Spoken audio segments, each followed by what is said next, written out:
ന്മാരോടും കൂടെ ഞങ്ങൾക്കായിരിക്കാൻ തക്കവണ്ണം കർത്താവ് അനുവദിച്ചിരുന്ന സമയത്തിനായിട്ട് സ്തോത്രം ചെയ്യുകയാണ്. एक और बार परमेश्वर के जनों के साथ में, परमेश्वर के दासों दासियों के साथ में इकट्ठा होने का परमेश्वर ने मौका दिया। मैं परमेश्वर को धन्यवाद देता हूँ।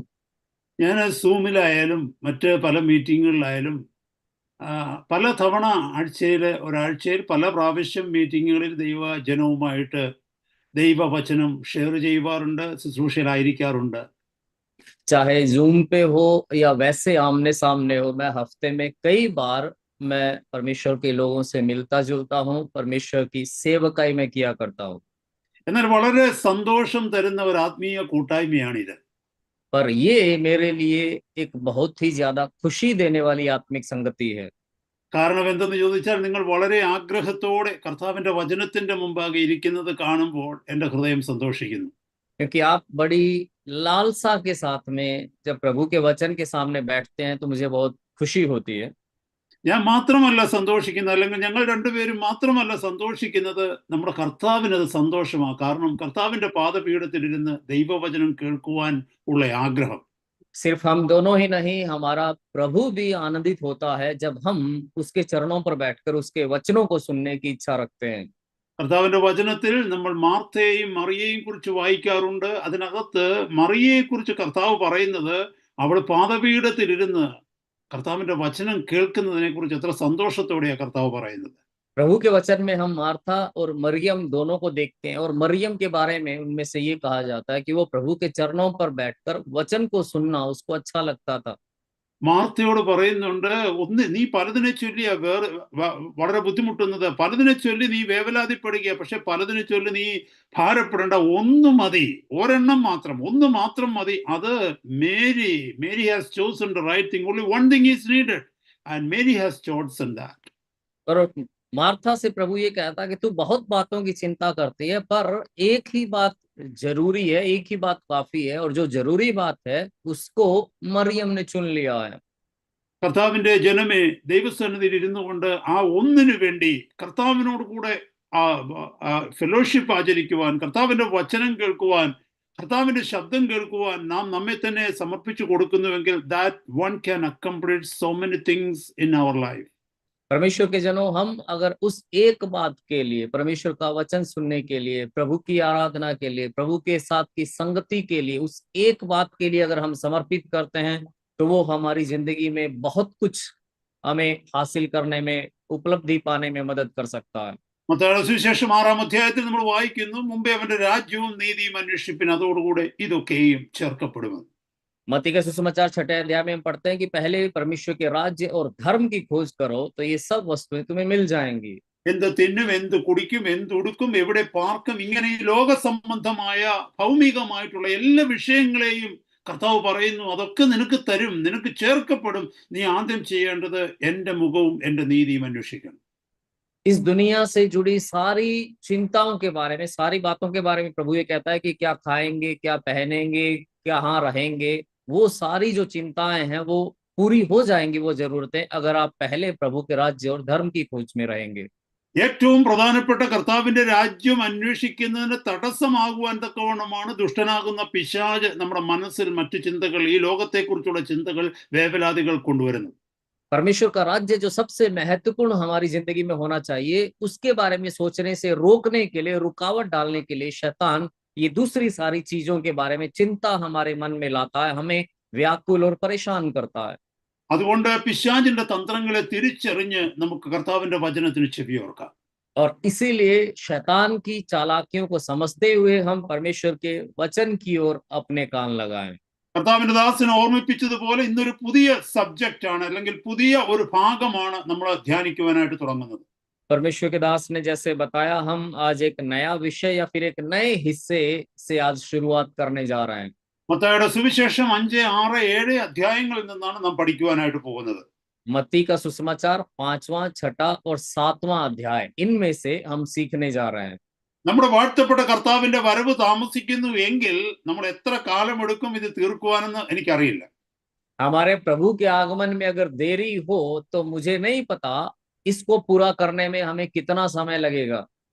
പക്ഷെ ഒരു കാര്യം ഞാൻ നിങ്ങളോട് പറയട്ടെ സഹോദരങ്ങളെ, ഈ വചനം നമ്മൾ ഹൃദയത്തിൽ നിന്ന് ധ്യാനിക്കുകയാണെങ്കിൽ, വിശ്വസ്തയോടെ ഈ വചനം അനുസരിപ്പാൻ തക്കവണ്ണം നമ്മളെ തന്നെ സമർപ്പിക്കുകയാണെങ്കിൽ, you can be the best Christian on the face of this earth. पर एक बात मैं आपसे कहना चाहता हूं मेरे भाई और बहनों कि अगर आप दिल से इस वचन को सीखते हैं और अगर दिल से इस वचन को पूरा करने के लिए समर्पण करते हैं तो आप इस धरती पर सबसे उत्तम मसीही होंगे। ഈ മത്തായിയുടെ സുവിശേഷം 5, 6, 7 അധ്യായങ്ങളെ അറിയപ്പെടുന്നത് സെർമൺ ഓൺ ദി മൗണ്ട് എന്നാണ്. मत्ती का सुसमाचार 5वां, 6वां और 7वां अध्याय, इन तीनों अध्यायों को पहाड़ी उपदेश कहा जाता है। This is considered to be the constitution of the government of God or kingdom of God. ये परमेश्वर के राज्य या स्वर्ग के राज्य का संविधान कहलाता है। നമുക്കറിയാം ഈ ഭൂമിയിൽ എല്ലാ രാജ്യങ്ങൾക്കും അതിൻ്റെതായിട്ടുള്ള കോൺസ്റ്റിറ്റ്യൂഷൻസ് ഉണ്ട്. हम जानते हैं कि इस दुनिया में हर एक देश के अपने अपने संविधान होते हैं। എല്ലാ കോൺസ്റ്റിറ്റ്യൂഷനിലും ആ രാജ്യത്തെ പൗരന്മാരായാലും ചെറിയവരോ വലിയവരോ ആയിക്കൊള്ളട്ടെ, അവര് നടക്കേണ്ട വഴികളെ കുറിച്ചിട്ടുള്ള നിയമ ഉപദേശങ്ങളുണ്ട്, നിയമ സംഹിതകളുണ്ട്. उस संविधान में हर एक राज्य के संविधान में वहां के हर एक नागरिक के लिए, चाहे वो छोटा हो या बड़ा हो, उसके पालन करने के लिए कानून होते हैं, नियम होते हैं, कानूनों की धाराएं होती हैं। നിങ്ങൾ വലിയവരോ ചെറിയവരോ ആയിക്കൊള്ളട്ടെ, രാജ്യത്തിന്റെ പ്രധാനമന്ത്രി ആയിക്കൊള്ളട്ടെ, ഒരു സാധാരണ പൗരനായിക്കൊള്ളട്ടെ, രാജ്യത്തെ നിയമങ്ങൾ നമ്മൾ അറിഞ്ഞിരിക്കണം, രാജ്യത്തെ നിയമങ്ങൾ നമ്മൾ അനുസരിക്കണം. आप चाहे छोटे हैं, बड़े हैं, देश का चाहे प्रधानमंत्री भी क्यों ना हो, चाहे सबसे छोटा व्यक्ति क्यों ना हो, हमारे लिए ये अपेक्षित है कि हम अपने देश के नियमों कानूनों को जानें, उसका पालन करें। നമ്മൾ നിയമത്തിനകത്ത് ബിരുദം എടുത്തിട്ടില്ലെങ്കിലും, ലോ കോളേജിലോ ലോ അക്കാഡമികളിൽ പോയി പഠിച്ചിട്ടില്ലെങ്കിൽ തന്നെയും സാധാരണ നിയമങ്ങളൊക്കെ നമുക്ക് തിരിച്ചറിയാനായിട്ട് പറ്റും. हमने चाहे कानून की पढ़ाई न की हो, कॉलेज में जाकर कानून का विषय में अध्ययन हमने न किया हो, पर हम आम कानूनों के बारे में, नियमों के बारे में जान सकते हैं। എന്നെ കേൾക്കുന്ന സഹോദര സഹോദരി, ദൈവരാജ്യത്തെ സംബന്ധിച്ചും അതുപോലെ തന്നെയാണ്. ദൈവരാജ്യത്തിന് നിയമ സംഹിതകളുണ്ട്. ആ നിയമം നാം പഠിക്കേണ്ടിയിരിക്കുന്നു, ആ നിയമങ്ങൾ നാം പാലിക്കേണ്ടിയിരിക്കുന്നു. परमेश्वर के जनों, बिल्कुल ऐसा ही परमेश्वर के राज्य के बारे में, परमेश्वर के राज्य में कुछ कानून है, कुछ विधियां दी गई हैं, कुछ नियम दिए गए हैं, उनको हमें सीखना जरूरी है। ഞാൻ ഇപ്പോൾ ഇവിടെ താമസിക്കുന്നത്, ഞാൻ ഇപ്പോൾ ഇരുന്ന് സംസാരിക്കുന്നത് ബ്രിട്ടനിൽ നിന്നാണ്. अभी मैं जहां रह रहा हूं, जहां से मैं आपसे बात कर रहा हूं, वो जगह ब्रिटेन है। ഇന്ത്യയിലെ നിയമങ്ങളല്ല ബ്രിട്ടനിലെ നിയമങ്ങൾ, ഇവിടുത്തെ നിയമങ്ങളല്ല ഇന്ത്യയിലെ നിയമങ്ങൾ. भारत के कानून ब्रिटेन में नहीं चलते और ब्रिटेन के कानून भारत में नहीं चलते हैं। ഇവിടെ വരുന്ന ഏതൊരു വ്യക്തിയും ഇവിടുത്തെ നിയമങ്ങൾ അറിഞ്ഞിരിക്കേണ്ട ബാധ്യസ്ഥതയുണ്ട്. അതനുസരിച്ച് വേണം വണ്ടി ഓടിക്കുവാൻ, അതനുസരിച്ച് വേണം വെളിയിലിറങ്ങി നടക്കുവാൻ, അതനുസരിച്ച് വേണം ജീവിതത്തിന്റെ ദൈനംദിന കാര്യങ്ങളിൽ നടക്കുവാനും ഇടപെടുവാനും. जो व्यक्ति ब्रिटेन में आता है, उसकी ये जिम्मेदारी है कि वो वहां के नियमों कानूनों को जाने, उसके अनुसार वो जिम्मेदारी अपनी पूरा करे, उस तरीके से गाड़ी चलाए, उन नियमों के अनुसार वो बाहर निकलकर चले फिरे, वहां पर अपना कामकाज करे। അഥവാ ഒരാൾ കരുതുകയാണെന്ന് വെച്ചോ, ഈ നിയമം ഒന്നും എനിക്ക് പഠിക്കേണ്ട കാര്യമില്ല, പാലിക്കേണ്ട കാര്യമില്ല എന്ന് പറഞ്ഞാൽ എന്താ സംഭവിക്കുന്നത്? അധികം താമസിക്കാതെ ഈ രാജ്യത്തിൽ നിന്ന് അവർ പുറത്താക്കപ്പെടും. अगर कोई ये सोचे कि मुझे इन नियमों को, कानूनों को सीखने की या इनका पालन करने की जरूरत नहीं है, तो क्या होगा? ज्यादा देर नहीं लगेगी, उस देश से उनको निकाल दिया जाएगा। അതുപോലെ തന്നെ സഹോദരങ്ങളെ, ദൈവരാജ്യത്തിന്റെ നിയമമാകുന്ന ദൈവിക വചനം പ്രമാണിക്കുവാനോ പഠിക്കുവാനോ നമുക്ക് കഴിയത്തില്ലെങ്കിൽ, നാം അറിയാതെ തന്നെ ദൈവത്തിന്റെ രാജ്യത്തിന് പുറത്തായി നമ്മൾ മാറും. इसी तरह परमेश्वर के जनों, परमेश्वर के राज्य के जो नियम और कानून है, परमेश्वर का वचन, उसको अगर हम सीखते नहीं या मानते नहीं है, तो हम अनजाने में ही, हमें पता भी नहीं चलेगा, हम परमेश्वर के राज्य से बाहर हो जाएंगे। വിശുദ്ധ വേദ പുസ്തകത്തിൽ 66 പുസ്തകങ്ങളുണ്ട്. पवित्र बाइबल के अंदर 66 किताबें हैं। ഇതിലെ ആദ്യത്തെ പുസ്തകത്തെ ഉൽപ്പത്തി പുസ്തകമെന്നും അവസാനത്തെ പുസ്തകത്തെ വെളിപ്പാട് പുസ്തകമെന്നും പറയുന്നു. इसकी पहली पुस्तक को उत्पत्ति की किताब और अंतिम किताब को प्रकाशित वाक्य कहा जाता है। ഉൽപ്പത്തി പുസ്തകം 1-ാം അധ്യായം 1-ാമത്തെ വാക്യം മുതൽ വെളിപ്പാട് പുസ്തകം 22-ാം അധ്യായം 21-ാമത്തെ വാക്യം വരെ 31,102 വാക്യങ്ങളുണ്ട്. 31,102 വേഴ്സസ്. उत्पत्ति 1:1 से प्रकाशित वाक्य 22 के 21 तक 31,102 वचन हैं। അതിനകത്ത് 23,145 വാക്യങ്ങൾ 23,145 versus belong to the Old Testament. उनमें से 23,145 वचन या आयतें पुराने नियम की हैं। 7,957 വേഴ്സസ് 7,957 വാക്യങ്ങൾ പുതിയ നാമത്തിലേതാണ്. और 7,957 आयतें या वचन वो नए नियम के हैं। അപ്പോൾ അതിന്റെ അർത്ഥം ഈ 31,102 വേഴ്സസും നാം അറിഞ്ഞിരിക്കണം, അല്ലെങ്കിൽ പഠിച്ചിരിക്കണം, അല്ലെങ്കിൽ മനസ്സിലാക്കിയിരിക്കണം എന്ന് ദൈവം നമ്മെ കുറിച്ച് ആഗ്രഹിക്കുന്നു. इसका मतलब ये है कि परमेश्वर हमसे ये चाहता है कि ये 31,102 वचन, इनकी हमें जानकारी होनी चाहिए, इनका हमें पता होना चाहिए। ഈ വാക്യങ്ങളെല്ലാം തന്നെ ദൈവം അറിഞ്ഞുകൊണ്ട് ദൈവത്തിന്റെ ആത്മാവിന്റെ പ്രേരണയാൽ ഈ പുസ്തകത്തിൽ ഉൾപ്പെടുത്തിപ്പെട്ടിട്ടുള്ളതാണ്. ये सारे वचन परमेश्वर की इच्छा से, परमेश्वर के आत्मा की प्रेरणा से इस पुस्तक में शामिल किए गए हैं। 2 Timothy 3 verses 16, 2 തീമോത്തിയോസ് 3-16 വാക്യത്തിൽ പറയുന്നുണ്ട്, എല്ലാ തിരുവെഴുത്തുകളും ദൈവശ്വാസീയമാണെന്ന്. 2 तीमुथियुस 3:16 में लिखा है, संपूर्ण पवित्र शास्त्र परमेश्वर की प्रेरणा से रचा गया है। അതുകൊണ്ട് സഹോദരങ്ങളെ, ദൈവത്തിന്റെ ഇഷ്ടം അറിയണമെങ്കിൽ, ദൈവം എന്നോട് എന്ത് സംസാരിക്കുന്നു എന്ന് അറിയണമെങ്കിൽ, ദൈവരാജ്യത്തിൽ ഞാൻ ജീവിക്കേണ്ടത് എങ്ങനെ, ദൈവരാജ്യത്തിന് പ്രയോജനമുള്ളവരായി തീരേണ്ടത് എങ്ങനെ എന്നറിയണമെന്നുണ്ടെങ്കിൽ മറ്റൊരു വഴിയും നമുക്കില്ല, ദൈവത്തിന്റെ വചനത്തിൽ അന്വേഷിച്ച് നോക്കണം. इसलिए परमेश्वर के जनों, अगर आप परमेश्वर के राज्य के बारे में जानना चाहते हैं, उसके बारे में सीखना चाहते हैं, परमेश्वर के राज्य में कैसे जीना है, कैसी जिंदगी बितानी है, उसको जानना चाहते हैं, तो और कुछ नहीं, परमेश्वर के वचन में आपको खोजना है। യെശയ്യാ പ്രവാചകന്റെ പുസ്തകം 34:16 പറയുന്നു, യഹോവയുടെ പുസ്തകത്തിൽ സൂക്ഷിച്ചു നോക്കുവിൻ, നിനക്ക് വേണ്ടതൊന്നും അതിലില്ലാതിരിക്കുകയില്ല. यशायाह 34:16 में लिखा है कि यहोवा की पुस्तक में खोजो और उसमें से कुछ भी तुम्हें बिना मिले नहीं रहेगा। ജീവിതത്തിൽ ഏത് സാഹചര്യങ്ങളിലായാലും ശരി, ദൈവമക്കളെ, എവിടെ നമ്മൾ സ്റ്റക്കായാലും ശരി, എവിടെ നമ്മളൊരു ഒരു കൺഫ്യൂഷനിലായാലും ഡിലമയിലായാലും ശരി, യഹോവയുടെ പുസ്തകത്തിൽ നമ്മുടെ ജീവിതത്തിന് അല്ലെങ്കിൽ നമ്മുടെ ആവശ്യത്തിന് വേണ്ടതിന്റെ ഉത്തരമുണ്ട്. അത് നാം കണ്ടെത്തി അനുഭവിക്കേണ്ടിയിരിക്കുന്നു. दुनिया में हम किसी भी जगह पर हो, जिंदगी की किसी भी परिस्थिति में हो, किसी भी दुविधा या असमंजस की स्थिति में क्यों ना हो, आप परमेश्वर के वचन में आप खोजें। उस वचन के अंदर अगर आप ढूंढेंगे तो आपको उत्तर मिले बिना नहीं रहेगा, जवाब मिले बिना नहीं रहेगा। നമ്മൾ താഴ്മയോടെ ദൈവസന്നിധിയിൽ ഇരിക്കുമ്പോൾ എന്താണ് സംഭവിക്കുന്നതെന്ന് അറിയാമോ? നാം ഈ കേൾക്കുന്ന വചനങ്ങളൊക്കെയും നമ്മുടെ ഉള്ളിലേക്ക് കടന്നു പോയിട്ട് അത് നമ്മുടെ ആത്മാവിൽ അത് സബ്സൈഡ് ചെയ്യുകയാണ്. जब हम नम्रता के साथ परमेश्वर के चरणों में बैठकर उसके वचनों को सुनते हैं, तो क्या होता है, हम अपनी आत्मा में इन वचनों को जमा कर रहे हैं, इकट्ठा कर रहे हैं। അതുപോലെ തന്നെ ദൈവത്തിന്റെ വചനം വായിക്കുമ്പോഴും പഠിക്കുമ്പോഴും ദൈവത്തിന്റെ തിരുവചനം കേൾക്കുമ്പോഴും നമ്മുടെ ഓർമ്മയിലേക്ക്, നമ്മുടെ മെമ്മറി ചിപ്പിലേക്ക് അത് പൊയ്ക്കൊണ്ടിരിക്കുക. उसी तरह जब हम परमेश्वर के वचन को पढ़ते हैं, सुनते हैं, उस समय हमारी जो याददाश्त है उसमें ये वचन जमा होता रहता है। ജീവിതത്തിന്റെ ആവശ്യകതകൾ കടന്നു വരുമ്പോൾ, ഭാരങ്ങൾ, പ്രശ്നങ്ങൾ, പ്രയാസങ്ങൾ, പ്രതികൂലങ്ങൾ കടന്നു വരുമ്പോൾ, ആരും സമാധാനിപ്പിക്കുവാനില്ലാത്ത ഒരു അവസ്ഥ കടന്നു വരുമ്പോൾ എന്താ സംഭവിക്കുന്നതെന്നറിയാമോ? ദൈവത്തിന്റെ പരിശുദ്ധാത്മാവ് പോയി നമ്മുടെ ഉള്ളിലിരിക്കുന്ന ആ വചനങ്ങളെ കൊണ്ടുവന്ന് നമ്മളെ ഓർമ്മപ്പെടുത്തും. जिंदगी में जब बोझ आता है, परेशानियां आती हैं, जरूरतें आती हैं, मुसीबतें और समस्याएं जब आती हैं, जब कोई दिलासा देने वाला नहीं होता है, तब क्या होता है, पवित्र आत्मा हमारे अंदर जाता है, हमारी याददाश्त में से इन वचनों को बाहर लाता है।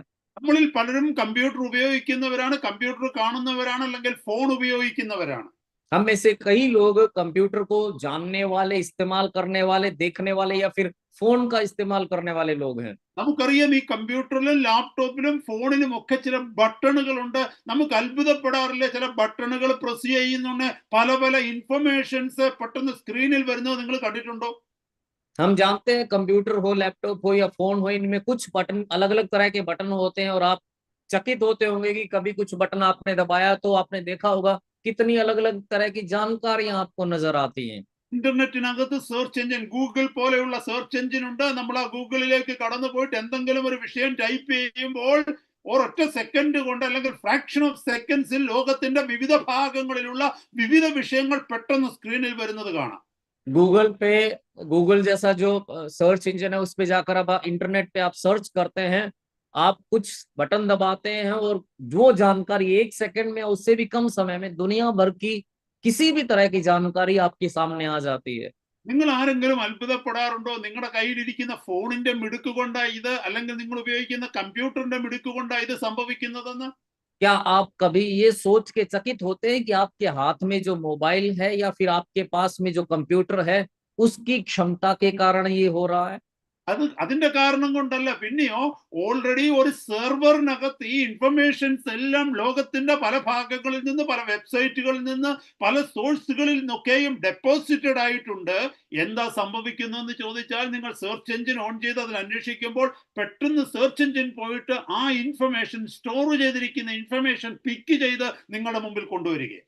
जो आपके पास में जो उपकरण है, चाहे वो मोबाइल हो या फिर आपका कंप्यूटर क्यों ना हो, उसके कारण नहीं, बल्कि ये जानकारी इसलिए आपको मिलती है क्योंकि ये पहले से ही अलग अलग संसाधनों से, अलग अलग स्रोतों से जमा की गई है. जब आप सर्च करते हैं, जब आप कुछ खोजते हैं, तो वो जानकारी जाकर वो इंजन, सर्च इंजन उसको खोजता है, वो जानकारी उसमें से उठाकर जो पहले से जमा है वो आपके सामने लेकर आता है. അപ്പോൾ എന്നെ കേൾക്കുന്ന സഹോദരങ്ങളെ, നിങ്ങളൊന്ന് ചിന്തിച്ച്, അഥവാ ആ ഇൻഫർമേഷൻ അവിടെ ഇല്ല എങ്കിൽ നിങ്ങൾ എത്ര സെർച്ച് ചെയ്താലും ആ ഇൻഫർമേഷൻ വരത്തില്ല.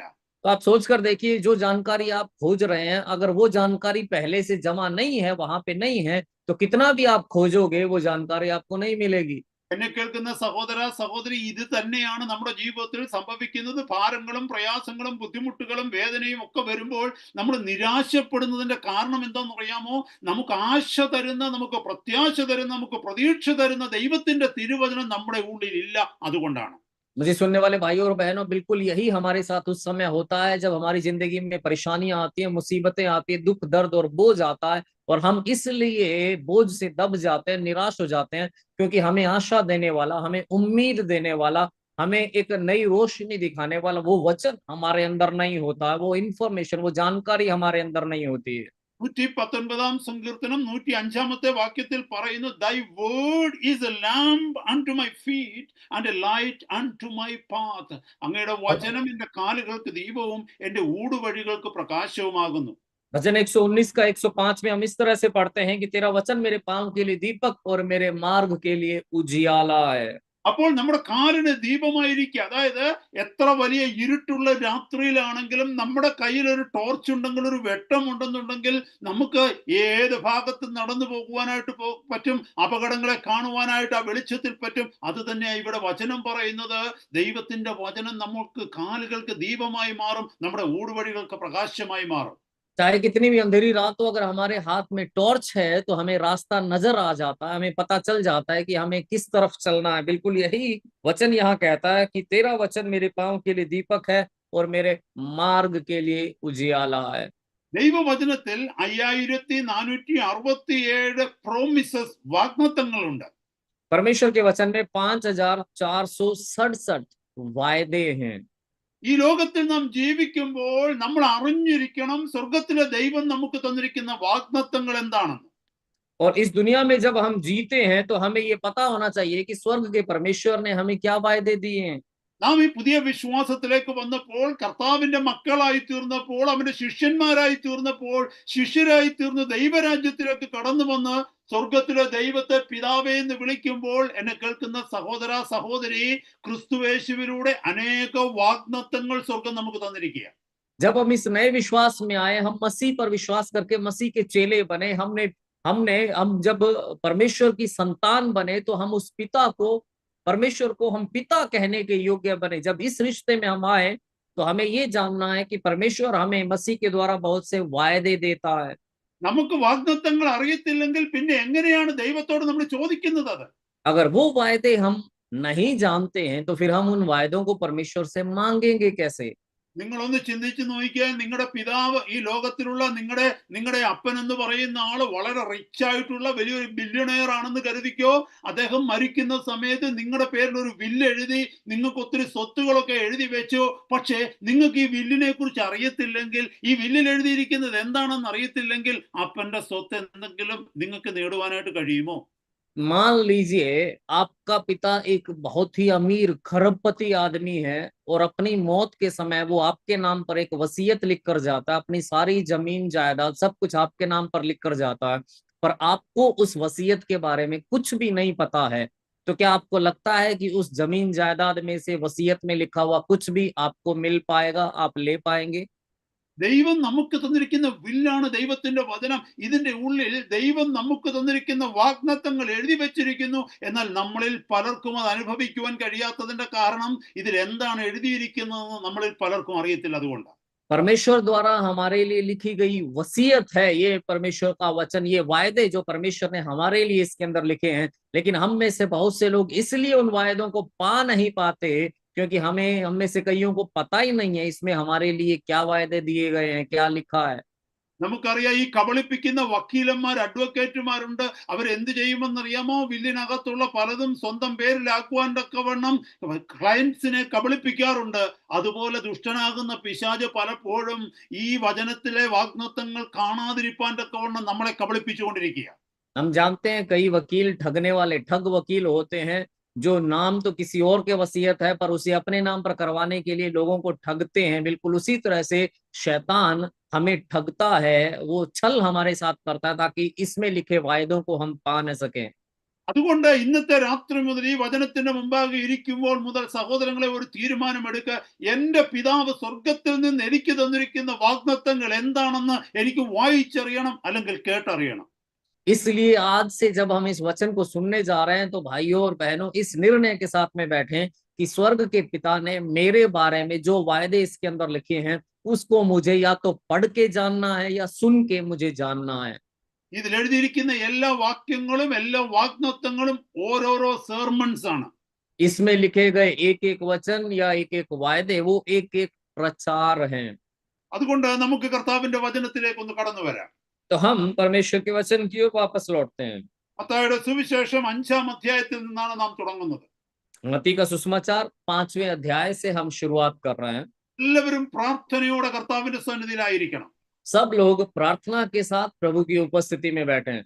നിങ്ങൾ എന്നോട് ചോദിക്കുകയാണെന്ന് വെച്ചോ, ഈ ബൈബിളില്, ഈ മൊത്തം ബൈബിളിൽ ഈ 66 പുസ്തകങ്ങളിൽ ഏറ്റവും പ്രധാനപ്പെട്ടത് എവിടെയാണ് എഴുതിയിരിക്കുന്നതെന്ന് ചോദിച്ചാൽ ഞാൻ നിങ്ങളോട് പറയും മാത്യു ചാപ്റ്റർ 5, 6 and 7. मान लो आप मुझसे ये पूछते हैं कि इस पूरी बाइबल की 66 किताबों में से सबसे खास सबसे महत्वपूर्ण बात कहाँ पर लिखी है, तो मेरा जवाब होगा मत्ती का सुसमाचार 5वां 6वां और 7वां अध्याय।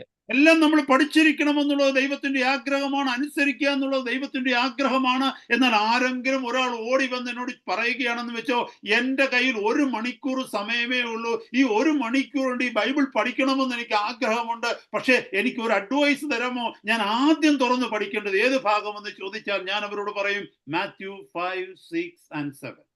परमेश्वर की इच्छा ये है कि हम पूरी बाइबल को, पूरे उसके वचनों को जानें, उसको सीखें, उस पर चलें। पर मान लो अगर कोई व्यक्ति भाग कर आकर मेरे पास में कहता है कि मेरे पास में सिर्फ 1 ही घंटे का समय है और आप मुझे बताइए मैं कहाँ से उसे पढ़कर शुरू करूं जहां से मैं इसको समझ पाऊं, तो मैं उसको जवाब दूंगा मत्ती का सुसमाचार 5वां 6वां और 7वां अध्याय। മത്തായി 5, 6, 7 അധ്യായങ്ങൾ പഠിക്കുമ്പോൾ നമുക്ക് തോന്നും ഒരു മനുഷ്യന് ഇത് അനുസരിക്കുവാൻ തക്കവണ്ണം പറ്റത്തില്ല. ഒരു ദൈവ പൈതലിന് കർത്താവ് പറഞ്ഞിരിക്കുന്ന ഈ വാക്കുകളോ ഈ വാക്യങ്ങളോ ഈ കമാൻഡ്മെന്റ്സോ അനുസരിക്കുവാൻ പറ്റുകയില്ല എന്നൊരു തോന്നൽ നമ്മുടെ ജീവിതത്തിൽ ഉണ്ടാവും. मत्ती का सुसमाचार 5वां 6वां 7वां अध्याय जब हम पढ़ते हैं तो हमारे मन में ये विचार आ सकता है कि कोई भी परमेश्वर का जन, कोई भी परमेश्वर की संतान परमेश्वर द्वारा या प्रभु द्वारा लिखी गई इन बातों को, इन वचनों को, इन नियमों को मान नहीं सकता है। എന്റെ ഉത്തരം നിങ്ങളോട് പറയുവാനുള്ളത് ഇത് തന്നെയാണ്. നമ്മളെ കൊണ്ട് നമ്മുടെ മാനുഷിക ബലത്തിൽ ഈ വചനങ്ങളൊന്നും തന്നെ അനുസരിക്കുവാൻ കഴിയുകയില്ല. मेरा भी आपके लिए यही जवाब है कि हम मानवीय तरीके से, मनुष्य होने के नाते हम इन वचनों को पूरा नहीं कर सकते हैं। അതിനുവേണ്ടിയാണ് കർത്താവിന്റെ പരിശുദ്ധാത്മാവിനെ സ്വർഗം നമുക്ക് തന്നിരിക്കുന്നത്. കർത്താവിന്റെ പരിശുദ്ധാത്മാവിന്റെ സഹായത്താൽ ഈ വാക്യങ്ങൾ ഓരോന്നും അനുസരിക്കുവാന്റെ കോണം നമുക്ക് കഴിയും. इसीलिए परमेश्वर ने हमें अपने पवित्र आत्मा को दिया और पवित्र आत्मा की मदद के द्वारा हम इनमें से एक एक वचन को पूरा कर सकते हैं. വചനവും ദൈവത്തിന്റെ പരിശുദ്ധാത്മാവും കൂടെ ഒന്നിച്ച് ചേരുമ്പോഴാണ് ഒരു വിശുദ്ധ ജീവിതം നമ്മുടെ ജീവിതത്തിൽ ഉടലെടുക്കപ്പെടുന്നത്. वचन और पवित्र आत्मा जब ये दोनों एक साथ मिल जाते हैं तब हमारी जिंदगी में पवित्रता आती है. അതുകൊണ്ട് ഇന്നത്തെ രാത്രികാലം നാം പ്രാർത്ഥിക്കേണ്ടത് ഇതാണ്: കർത്താവേ, ഈ വചനം ഞാൻ പഠിക്കുമ്പോൾ അങ്ങയുടെ പരിശുദ്ധാത്മാവിനെ എനിക്ക് തന്ന് എന്നിൽ വർദ്ധിപ്പിച്ച് ഈ വചനം ഓരോന്നും അനുസരിക്കുവാനും ഇതിനെ അനുഭവിപ്പാനും തക്കോണം കൃപ തരണമേ നമ്മൾ പ്രാർത്ഥിക്കണം. इसलिए आज हमारी प्रार्थना ये होनी चाहिए कि प्रभु, जब मैं इन वचनों को सुन रहा हूं तो अपने पवित्र आत्मा को मुझे दे, उसे बढ़ा और उसकी मदद से इन वचनों को समझने में, उसका पालन करने में मेरी मदद कर. ഇതിലെ ആദ്യത്തെ വാക്യം എന്താണ് എഴുതിയിരിക്കുന്നത് നോക്കിയോ. അവൻ പുരുഷാരത്തെ കണ്ടപ്പോൾ മലമേൽ കയറി അവൻ ഇരുന്ന ശേഷം ശിഷ്യന്മാർ അടുക്കൽ വന്നു. 5 का 1 देखिए वहां क्या लिखा है. वह इस भीड़ को देखकर पहाड़ पर चढ़ गया और जब बैठ गया तो उसके चेले उसके पास आए. യേശു കർത്താവ് എവിടെ കടന്നുപോയാലും അവന്റെ പിന്നാലെ ഒരു വലിയ പുരുഷാരം ഉണ്ടായിരുന്നു. प्रभु यीशु जहां भी जाता था उसके पीछे एक बड़ी भीड़ चलती थी. എന്തിനാണ് ഈ പുരുഷാരം കർത്താവിന്റെ പിന്നാലെ പോകുന്നത്? ദൈവവചനം പരിശോധിച്ചു കഴിഞ്ഞാൽ പല പല ഉദ്ദേശങ്ങൾ ഈ കൂട്ടത്തിനുണ്ടായിരുന്നു. अगर आप पूछें ये भीड़ प्रभु के पीछे क्यों चलती थी, तो वचन का अध्ययन करने पे हमें पता चल जाएगा कि उनके अलग अलग उद्देश्य थे. ചിലര് അത്ഭുതങ്ങൾ കാണുവാൻ തക്കവണ്ണം കർത്താവിന്റെ പിന്നാലെ കൂടി, ചിലര് ഭക്ഷണം കഴിക്കുവാൻ തക്കവണ്ണം കർത്താവിന്റെ പിന്നാലെ കൂടി, ചിലര് പരിചയക്കാരെല്ലാം കൂടെ ഉള്ളത് കൊണ്ട് ഞങ്ങളും കൂടെ പോവുകയാണെന്ന് പറഞ്ഞു കൂടി. എന്നാൽ അതിൽ ചിലർ യഥാർത്ഥമായി കർത്താവിന്റെ ശബ്ദം കേൾക്കുവാനും അവിടുത്തോട് ചേർന്നിരിപ്പാനും തക്കവണ്ണ ആഗ്രഹത്തോട് അവിടുത്തോട് കൂടി. कुछ लोग चमत्कारों को पाने के लिए प्रभु के पीछे चले, कुछ लोग रोटी खाने के लिए प्रभु के पीछे चले, कुछ लोग ये सोचकर कि चलो हमारी जान पहचान वाले लोग जा रहे हैं तो हम भी चलते हैं, ये सोच के उसके पीछे चले. लेकिन कुछ लोग थे जो वास्तव में प्रभु यीशु के वचनों को, उसकी वाणी को सुनकर उसके साथ रहने के लिए उसके पीछे चले. യോഹന്നാന്റെ സുവിശേഷം 6-ാം അധ്യായത്തിൽ നമ്മൾ കാണുന്നു, തുടക്കത്തിൽ വലിയൊരു പുരുഷാരത്തെ കാണുന്നു. എന്നാൽ അവസാന ഭാഗത്തേക്ക് വന്നപ്പോൾ വെറും 12 ശിഷ്യന്മാർ മാത്രം അവിടെ നിൽക്കുന്നത് കാണാം. यूहन्ना का सुसमाचार 6ठे अध्याय में हम देखते हैं शुरुआत में एक बहुत बड़ी भीड़ वहां पर इकट्ठी थी, लेकिन अंत में आते आते सिर्फ 12 चेले बच जाते हैं. എന്നെ കേൾക്കുന്ന സഹോദര സഹോദരി, ഈ വചനം വായിക്കുവാൻ തുടങ്ങുമ്പോൾ നമുക്ക് ക്രിസ്തീയതയെക്കുറിച്ച്, ക്രിസ്ത്യാനിത്വത്തെക്കുറിച്ച്, യേശുവിനെ കുറിച്ച് അല്ലെങ്കിൽ നിങ്ങളെ കുറിച്ച് തന്നെയുള്ള നിങ്ങളുടെ ചിന്തയായിരിക്കേയില്ല ഈ 7-ാം അധ്യായത്തിന്റെ അവസാന ഭാഗത്തേക്ക് വരുമ്പോൾ ഉണ്ടാകുവാൻ പോകുന്നത്. मुझे सुनने वाले भाई और बहन, हम जब शुरुआत कर रहे हैं इस समय, जो आपकी खुद के बारे में, मसीह के बारे में, प्रभु के बारे में आपकी जो सोच है वो उस समय वैसी नहीं रहेगी जब हम 7वें अध्याय को समाप्त करने वाले होंगे. നമ്മുടെ വിശ്വാസത്തോട് ഇതിലെ ഓരോ വാക്യങ്ങളിലൂടെയും കടന്നു പോകുമ്പോൾ കർത്താവിന്റെ പരിശുദ്ധാത്മാവ് നമ്മുടെ യഥാർത്ഥ സ്ഥിതി നമ്മളെ വെളിപ്പെടുത്തി കാണിക്കും. हम विश्वास के साथ जब एक एक वचनों में से होकर चलेंगे तो पवित्र आत्मा हमारी असलियत को हमारे सामने प्रकट करता जाएगा. ഇവിടെ നമുക്ക് കാണുവാനായിട്ട് കഴിയും, വലിയൊരു പുരുഷാരം യേശു കർത്താവിന്റെ പിന്നാലെ വന്നു. यहाँ हम देखते हैं कि एक बड़ी भीड़ प्रभु यीशु के पीछे होली. അപ്പോൾ സഹോദരങ്ങളെ, ഇത് പുരുഷാരത്തോട് സംസാരിക്കുന്ന ഒരു കാര്യമാണ്. എന്നാൽ അതിനേക്കാൾ അധികമായി തന്റെ ശിഷ്യന്മാർക്ക് കൊടുക്കുന്ന ഒരു ഉപദേശമായിട്ടാണ് സെർമൺ ഓൺ ദ മൗണ്ട് നമുക്ക് ഇവിടെ കാണുവാനായിട്ട് കഴിയുന്നത്. तो एक अर्थ में हम कह सकते हैं ये भीड़ को बताया गया प्रभु का वचन, लेकिन उससे भी बढ़कर अगर हम देखें तो ये चेलों को दिया गया पहाड़ी उपदेश है जो प्रभु यीशु मसीह चेलों को बताता है. സെർമൺ ഓൺ ദ മൗണ്ടിന്റെ അവസാന ഭാഗമായ 7-ാം അധ്യായത്തിന്റെ 28-ാമത്തെ വാക്യത്തിലേക്ക്, അവസാനത്തിലേക്ക് വരുമ്പോൾ അവിടെ കാണുവാൻ പറ്റും, ഈ വചനങ്ങളെ യേശു പറഞ്ഞു തീർന്നപ്പോൾ പുരുഷാരം അവന്റെ ഉപദേശത്തിൽ വിസ്മയിച്ചു വന്നു. 7 का 28वां वचन, अगर आप पहाड़ी उपदेश का अंतिम जो अध्याय है 7 का 28, वहां देखिए, वहां देख सकते हैं, जब यीशु ये बातें कह चुका तो ऐसा हुआ कि भीड़ उसके उपदेश से चकित हुई. അതിന്റെ അർത്ഥം ഇതാണ്: ശിഷ്യന്മാരോട് കർത്താവ് ഇത് സംസാരിച്ചു കൊണ്ടിരിക്കുമ്പോൾ പുരുഷാരവും അത് കേട്ടുകൊണ്ട് നിൽക്കുകയാണ്. तो इसका मतलब ये है कि जब प्रभु यीशु चेलों को ये बातें सिखा रहा था, उस समय भीड़ भी उसके वचनों को सुन रही थी. 5:2 ഇപ്രകാരം എഴുതിയിരിക്കുന്നു, അവൻ തിരുവായി മൊഴിഞ്ഞ് അവരോട് ഉപദേശിച്ചത് എന്തെന്നാൽ. और 5:22 में इस तरह से लिखा है कि वो अपना मुंह खोलकर उनसे कहता है। കർത്താവ് സ്വർഗത്തിന്റെ ദൂതിനെ തന്റെ വായിലൂടെ അവരോട് അറിയിക്കുകയാണ്. और प्रभु अपना मुंह, स्वर्ग की जो बात है वो अपने मुंह से उनको बोलकर बताता है। നമ്മുടെ മരണത്തിന് ശേഷം എന്താണ് സംഭവിക്കുന്നതെന്ന് നമുക്ക് വിശ്വാസത്താലുള്ള അറിവും കേൾവിയും കാഴ്ചയും മാത്രമേ ഉള്ളൂ.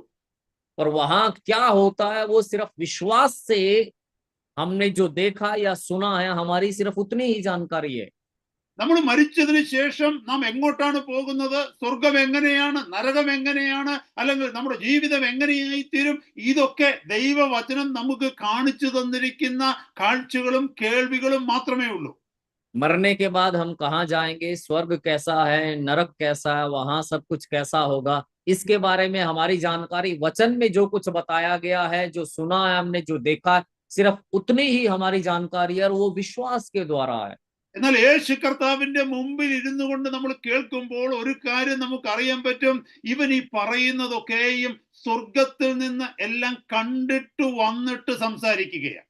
पर प्रभु यीशु के सामने बैठकर अगर हम इसके बारे में इन बातों को सुने तो हमें ये लगेगा कि ये स्वर्ग की बातों को देखकर, उसका अनुभव करके आके हमें बता रहा है। സ്വർഗത്തെയും ഭൂമിയെയും സൃഷ്ടിച്ചവന്റെ വാക്കുകളാണ് നമ്മൾ കേട്ടുകൊണ്ടിരിക്കുന്നത്. स्वर्ग और पृथ्वी को बनाने वाले के वचनों को हम सुन रहे हैं।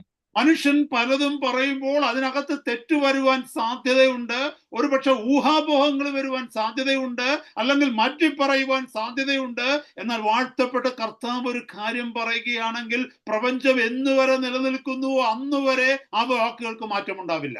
मनुष्य जब बहुत सारी बातें बोलता है तो उसमें गलती हो सकती है, हो सकता है वो सिर्फ अनुमान पर आधारित बातें हो, या फिर हो सकता है बाद में वो अपनी बात से पलट जाए। लेकिन स्वर्ग और पृथ्वी का रचने वाला ये परमेश्वर जब कह रहा है, तो जब तक स्वर्ग और पृथ्वी बने रहेंगे तब तक ये वचन नहीं टलेंगे। അതുകൊണ്ട് സഹോദരങ്ങളെ, with great confidence I can tell you that you can put 100% trust in these verses which were uttered by the Lord Jesus.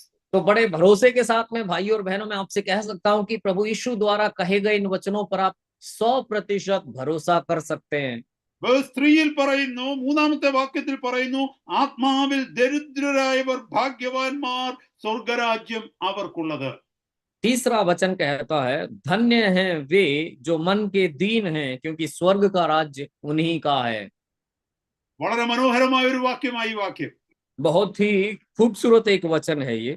നിങ്ങളിൽ പലരും വാക്യങ്ങൾ നോട്ട് ചെയ്യുന്നില്ലെങ്കിൽ സാരമില്ല, ഇതിന്റെ വീഡിയോ വരുമ്പോൾ നിങ്ങൾ കേട്ട് മനസ്സിലാക്കണം. काफी लोग आप में से अगर इन वचनों को लिख भी नहीं रहे हैं, कोई बात नहीं, इसका वीडियो जब आएगा फिर से आप सुन के समझ सकते हैं। ഈ 5-ാം അധ്യായത്തിന്റെ 3-ാമത്തെ വാക്യം മുതൽ 11-ാമത്തെ വാക്യം വരെ നോക്കുമ്പോൾ അതിനകത്ത് 9 കാര്യങ്ങൾ പറഞ്ഞിരിക്കുന്നത് കാണുവാനായിട്ട് കഴിയും. 5वें अध्याय के 3 से 11 तक के वचनों को अगर आप देखें तो उनमें हम देख सकते हैं 9 बातें बताई गई हैं। ഈ 9 കാര്യങ്ങള് 9 വെർച്യൂസ് ആണ്, 9 നന്മകളാണ് അതിനകത്ത് എഴുതിയിരിക്കുന്നത്. ये 9 बातें, 9 भलाइयां या फिर 9 अच्छे गुणों को बताया गया है इसमें। ഈ 9 കാര്യങ്ങളെ പറയുന്നത്, ഇംഗ്ലീഷിൽ പറയുന്നത് ബി ആറ്റിറ്റ്യൂഡ്സ് എന്നാണ്. और इन जो 9 बातों को धन्य वचन, इंग्लिश में बी एटीट्यूड्स, धन्य वचन कहा गया है। എന്ന് പറഞ്ഞു കഴിഞ്ഞാൽ അതിന്റെ അർത്ഥം, യേശു കർത്താവിന്റെ പിന്നാലെ ശിഷ്യനായി ഒരു വ്യക്തി വന്നാൽ, ഒരു സഹോദരനോ സഹോദരിയോ വന്നാൽ, ഈ 9 ഗുണങ്ങളും ആ വ്യക്തിയിൽ ഉണ്ടാകണം എന്നാണ് അതിന്റെ അർത്ഥം. यानी इसका मतलब ये है कि कोई व्यक्ति, कोई भाई बहन प्रभु यीशु मसीह में अगर आता है, वो उसके पीछे चलता है, तो उसके अंदर ये 9 बातें होनी चाहिए। ഈ 9 ഗുണങ്ങളും വാഴ്ത്തപ്പെട്ട കർത്താവിൽ നമുക്ക് കാണുവാനായിട്ട് കഴിയും. ये 9 गुण हम हमारे प्रभु में देख सकते हैं। അതുകൊണ്ട് എന്നെ കേൾക്കുന്ന സഹോദരങ്ങളെ, ഈ വാക്യങ്ങൾ കേട്ടുപോകുമ്പോൾ ഇത് എന്റെ ജീവിതത്തിൽ ഉണ്ടോ എന്ന് നാം സ്വയം ശോധന ചെയ്യണം. इसलिए भाइयों, जब हम इन वचनों को सुन रहे हैं तो हम अपने आप को जांचें कि क्या ये गुण, ये बात मेरे अंदर है या नहीं। ഈ കേട്ട വാക്യത്തിൽ എന്താ പറയുന്നത്? ആത്മാവിൽ ദരിദ്രരായവർ ഭാഗ്യവാന്മാർ, സ്വർഗരാജ്യം അവർക്കുള്ളത്. यहाँ पर हमने जो वचन सुना वहां लिखा है, धन्य है वे जो मन के दीन हैं, क्योंकि स्वर्ग का राज्य उन्हीं का है। സ്വർഗരാജ്യം വേണ്ട എന്ന് ഇതിനകത്ത് ആർക്കെങ്കിലും ചിന്തയുണ്ടോ? क्या यहाँ पे बैठा कोई भी ये सोच रहा है कि मुझे स्वर्ग का राज्य नहीं चाहिए? അങ്ങനാണെങ്കിൽ ദൈവവചനത്തിൽ നിന്ന് നാം കേട്ടു സ്വർഗരാജ്യം അവകാശപ്പെടണമെങ്കിൽ ഞാൻ എങ്ങനെയായിരിക്കണമെന്ന്. क्योंकि स्वर्ग के राज्य के बारे में परमेश्वर का वचन कहता है कि अगर मुझे स्वर्ग के राज्य का वारिस बनना है तो मुझे कैसा बनना पड़ेगा। ഇവിടെ എഴുതിയിരിക്കുന്നു ആത്മാവിൽ ദരിദ്രരായവരാണ് blessed are the poor in spirit for theirs is the kingdom of God. यहाँ लिखा है धन्य है वे जो मन या आत्मा के दीन है क्योंकि स्वर्ग का राज्य उन्हीं का है। ഈ വാക്യത്തെ കുറിച്ച് തിയോളജിയൻസ് പറയുന്നത് എന്തെന്ന് ചോദിച്ചാൽ ഈ വലിയ സ്വർഗരാജ്യം എന്ന് പറയുന്നതിന്റെ മാസ്റ്റർ കീ ആണ്, അല്ലെങ്കിൽ ഏറ്റവും പ്രധാനപ്പെട്ട കീ ആണ്, ചാവിയാണ്, താക്കോലാണ് ഈ പറഞ്ഞിരിക്കുന്ന മൂന്നാമത്തെ വാക്യം എന്ന. बाइबल के विद्वान इस तीसरे वचन के बारे में ये कहते हैं कि ये स्वर्ग के राज्य की कुंजी है, चाबी है ये तीसरा वचन। നമ്മൾ ഇങ്ങനെ ഒന്ന് ചിന്തിച്ചു നോക്കിയാൽ വലിയൊരു വീട്, വലിയൊരു മാൻഷൻ ഉണ്ടെന്ന് വെച്ചോ, അതിനകത്ത് ഒത്തിരി മുറികൾ ഉണ്ടെന്ന് വെച്ചോ, ആ മുറികളിലൊക്കെ വളരെ വളരെ നിക്ഷേപങ്ങൾ ഉണ്ടെന്ന് വെച്ചോ, എന്നാൽ ആ മുറികളിലൊക്കെ കടക്കുവാൻ തക്കവണ്ണമുള്ള ഒരു കീ നമ്മുടെ കയ്യിലുണ്ടെങ്കിൽ, ഒരു മാസ്റ്റർ കീ നമ്മുടെ കയ്യിലുണ്ടെങ്കിൽ നമുക്ക് എന്ത് ചെയ്യുവാൻ കഴിയുമെന്നറിയാമോ? നമുക്ക് പ്രധാന വാതിൽ തുറന്ന് അകത്ത് കയറുവാൻ കഴിയും. പിന്നെ നമുക്ക് ഇഷ്ടമുള്ള മുറികളിലേക്ക് പോയി വാതിൽ തുറക്കുവാൻ കഴിയും. Because we got the master key. आप सोच के देखिए, मान लीजिए कि एक बहुत बड़ा महल है, उसमें बहुत सारे कमरे हैं और उसके कमरों में बहुत सारा खजाना भरा हुआ है और हमारे पास में एक मुख्य, एक मास्टर की है उसकी, तो हम क्या कर सकते हैं? हम उस मास्टर की से, मुख्य चाबी से क्या कर सकते हैं? मेन गेट खोल सकते हैं, अंदर जा सकते हैं, जिस कमरे में जाना चाहे जा सकते हैं, क्योंकि वो मास्टर की हमारे पास है। ഇവിടെ പറയുന്നു ദരിദ്രരായിരിക്കുന്നവരാ ഭാഗ്യവാന്മാർ, ആത്മാവിൽ ദരിദ്രരായിരിക്കുന്നവരാ ഭാഗ്യവാന്മാർ, അവരുടേതാണ് സ്വർഗരാജ്യം. यहाँ पर लिखा है वे धन्य है जो मन या आत्मा के दीन हैं। എന്നെ കേൾക്കുന്ന സഹോദരങ്ങളെ, ഈ ഭൂമിയിലുള്ള ദരിദ്രന്മാർക്ക് ഈ ലോകത്തിലുള്ള സ്ഥാനം എന്താ? നിങ്ങളൊന്ന് പറഞ്ഞേ. मेरे भाई और बहनों, आप बताइए, इस दुनिया में जो गरीब होता है, दीन दरिद्र है, उसका स्थान क्या होता है इस दुनिया में? അപ്പൊ നമ്മൾ ചിന്തിക്കുകയാണ്, ഇവിടെ ഭൂമിയിൽ ഗരീബ് അല്ലെങ്കിൽ ദരിദ്രൻ എന്ന് പറയുന്നവന് ഒരു സ്ഥാനമില്ല, ഒരു മാനമില്ല, അവനെ നോക്കുവാൻ ആളില്ല, അവൻ ഏറ്റവും അറിയപ്പെടാത്ത എവിടെയെങ്കിലും തള്ളപ്പെട്ടിരിക്കുന്നു. പക്ഷെ സ്വർഗരാജ്യത്തിലേക്ക് വരുമ്പോൾ നേരെ തിരിച്ചാണ്. സ്വർഗരാജ്യം നേടണമെങ്കിൽ ഞാൻ ദരിദ്രനായി മാറണം ആത്മാവിൽ. तो आप देखिए, इस दुनिया का दीन दरिद्र है, गरीब व्यक्ति है, वो उसके पास में कुछ नहीं है, उसकी देखभाल करने वाला कुछ नहीं है, वो कोई उसको जानता नहीं है, बस सबसे अलग एक कोने में है।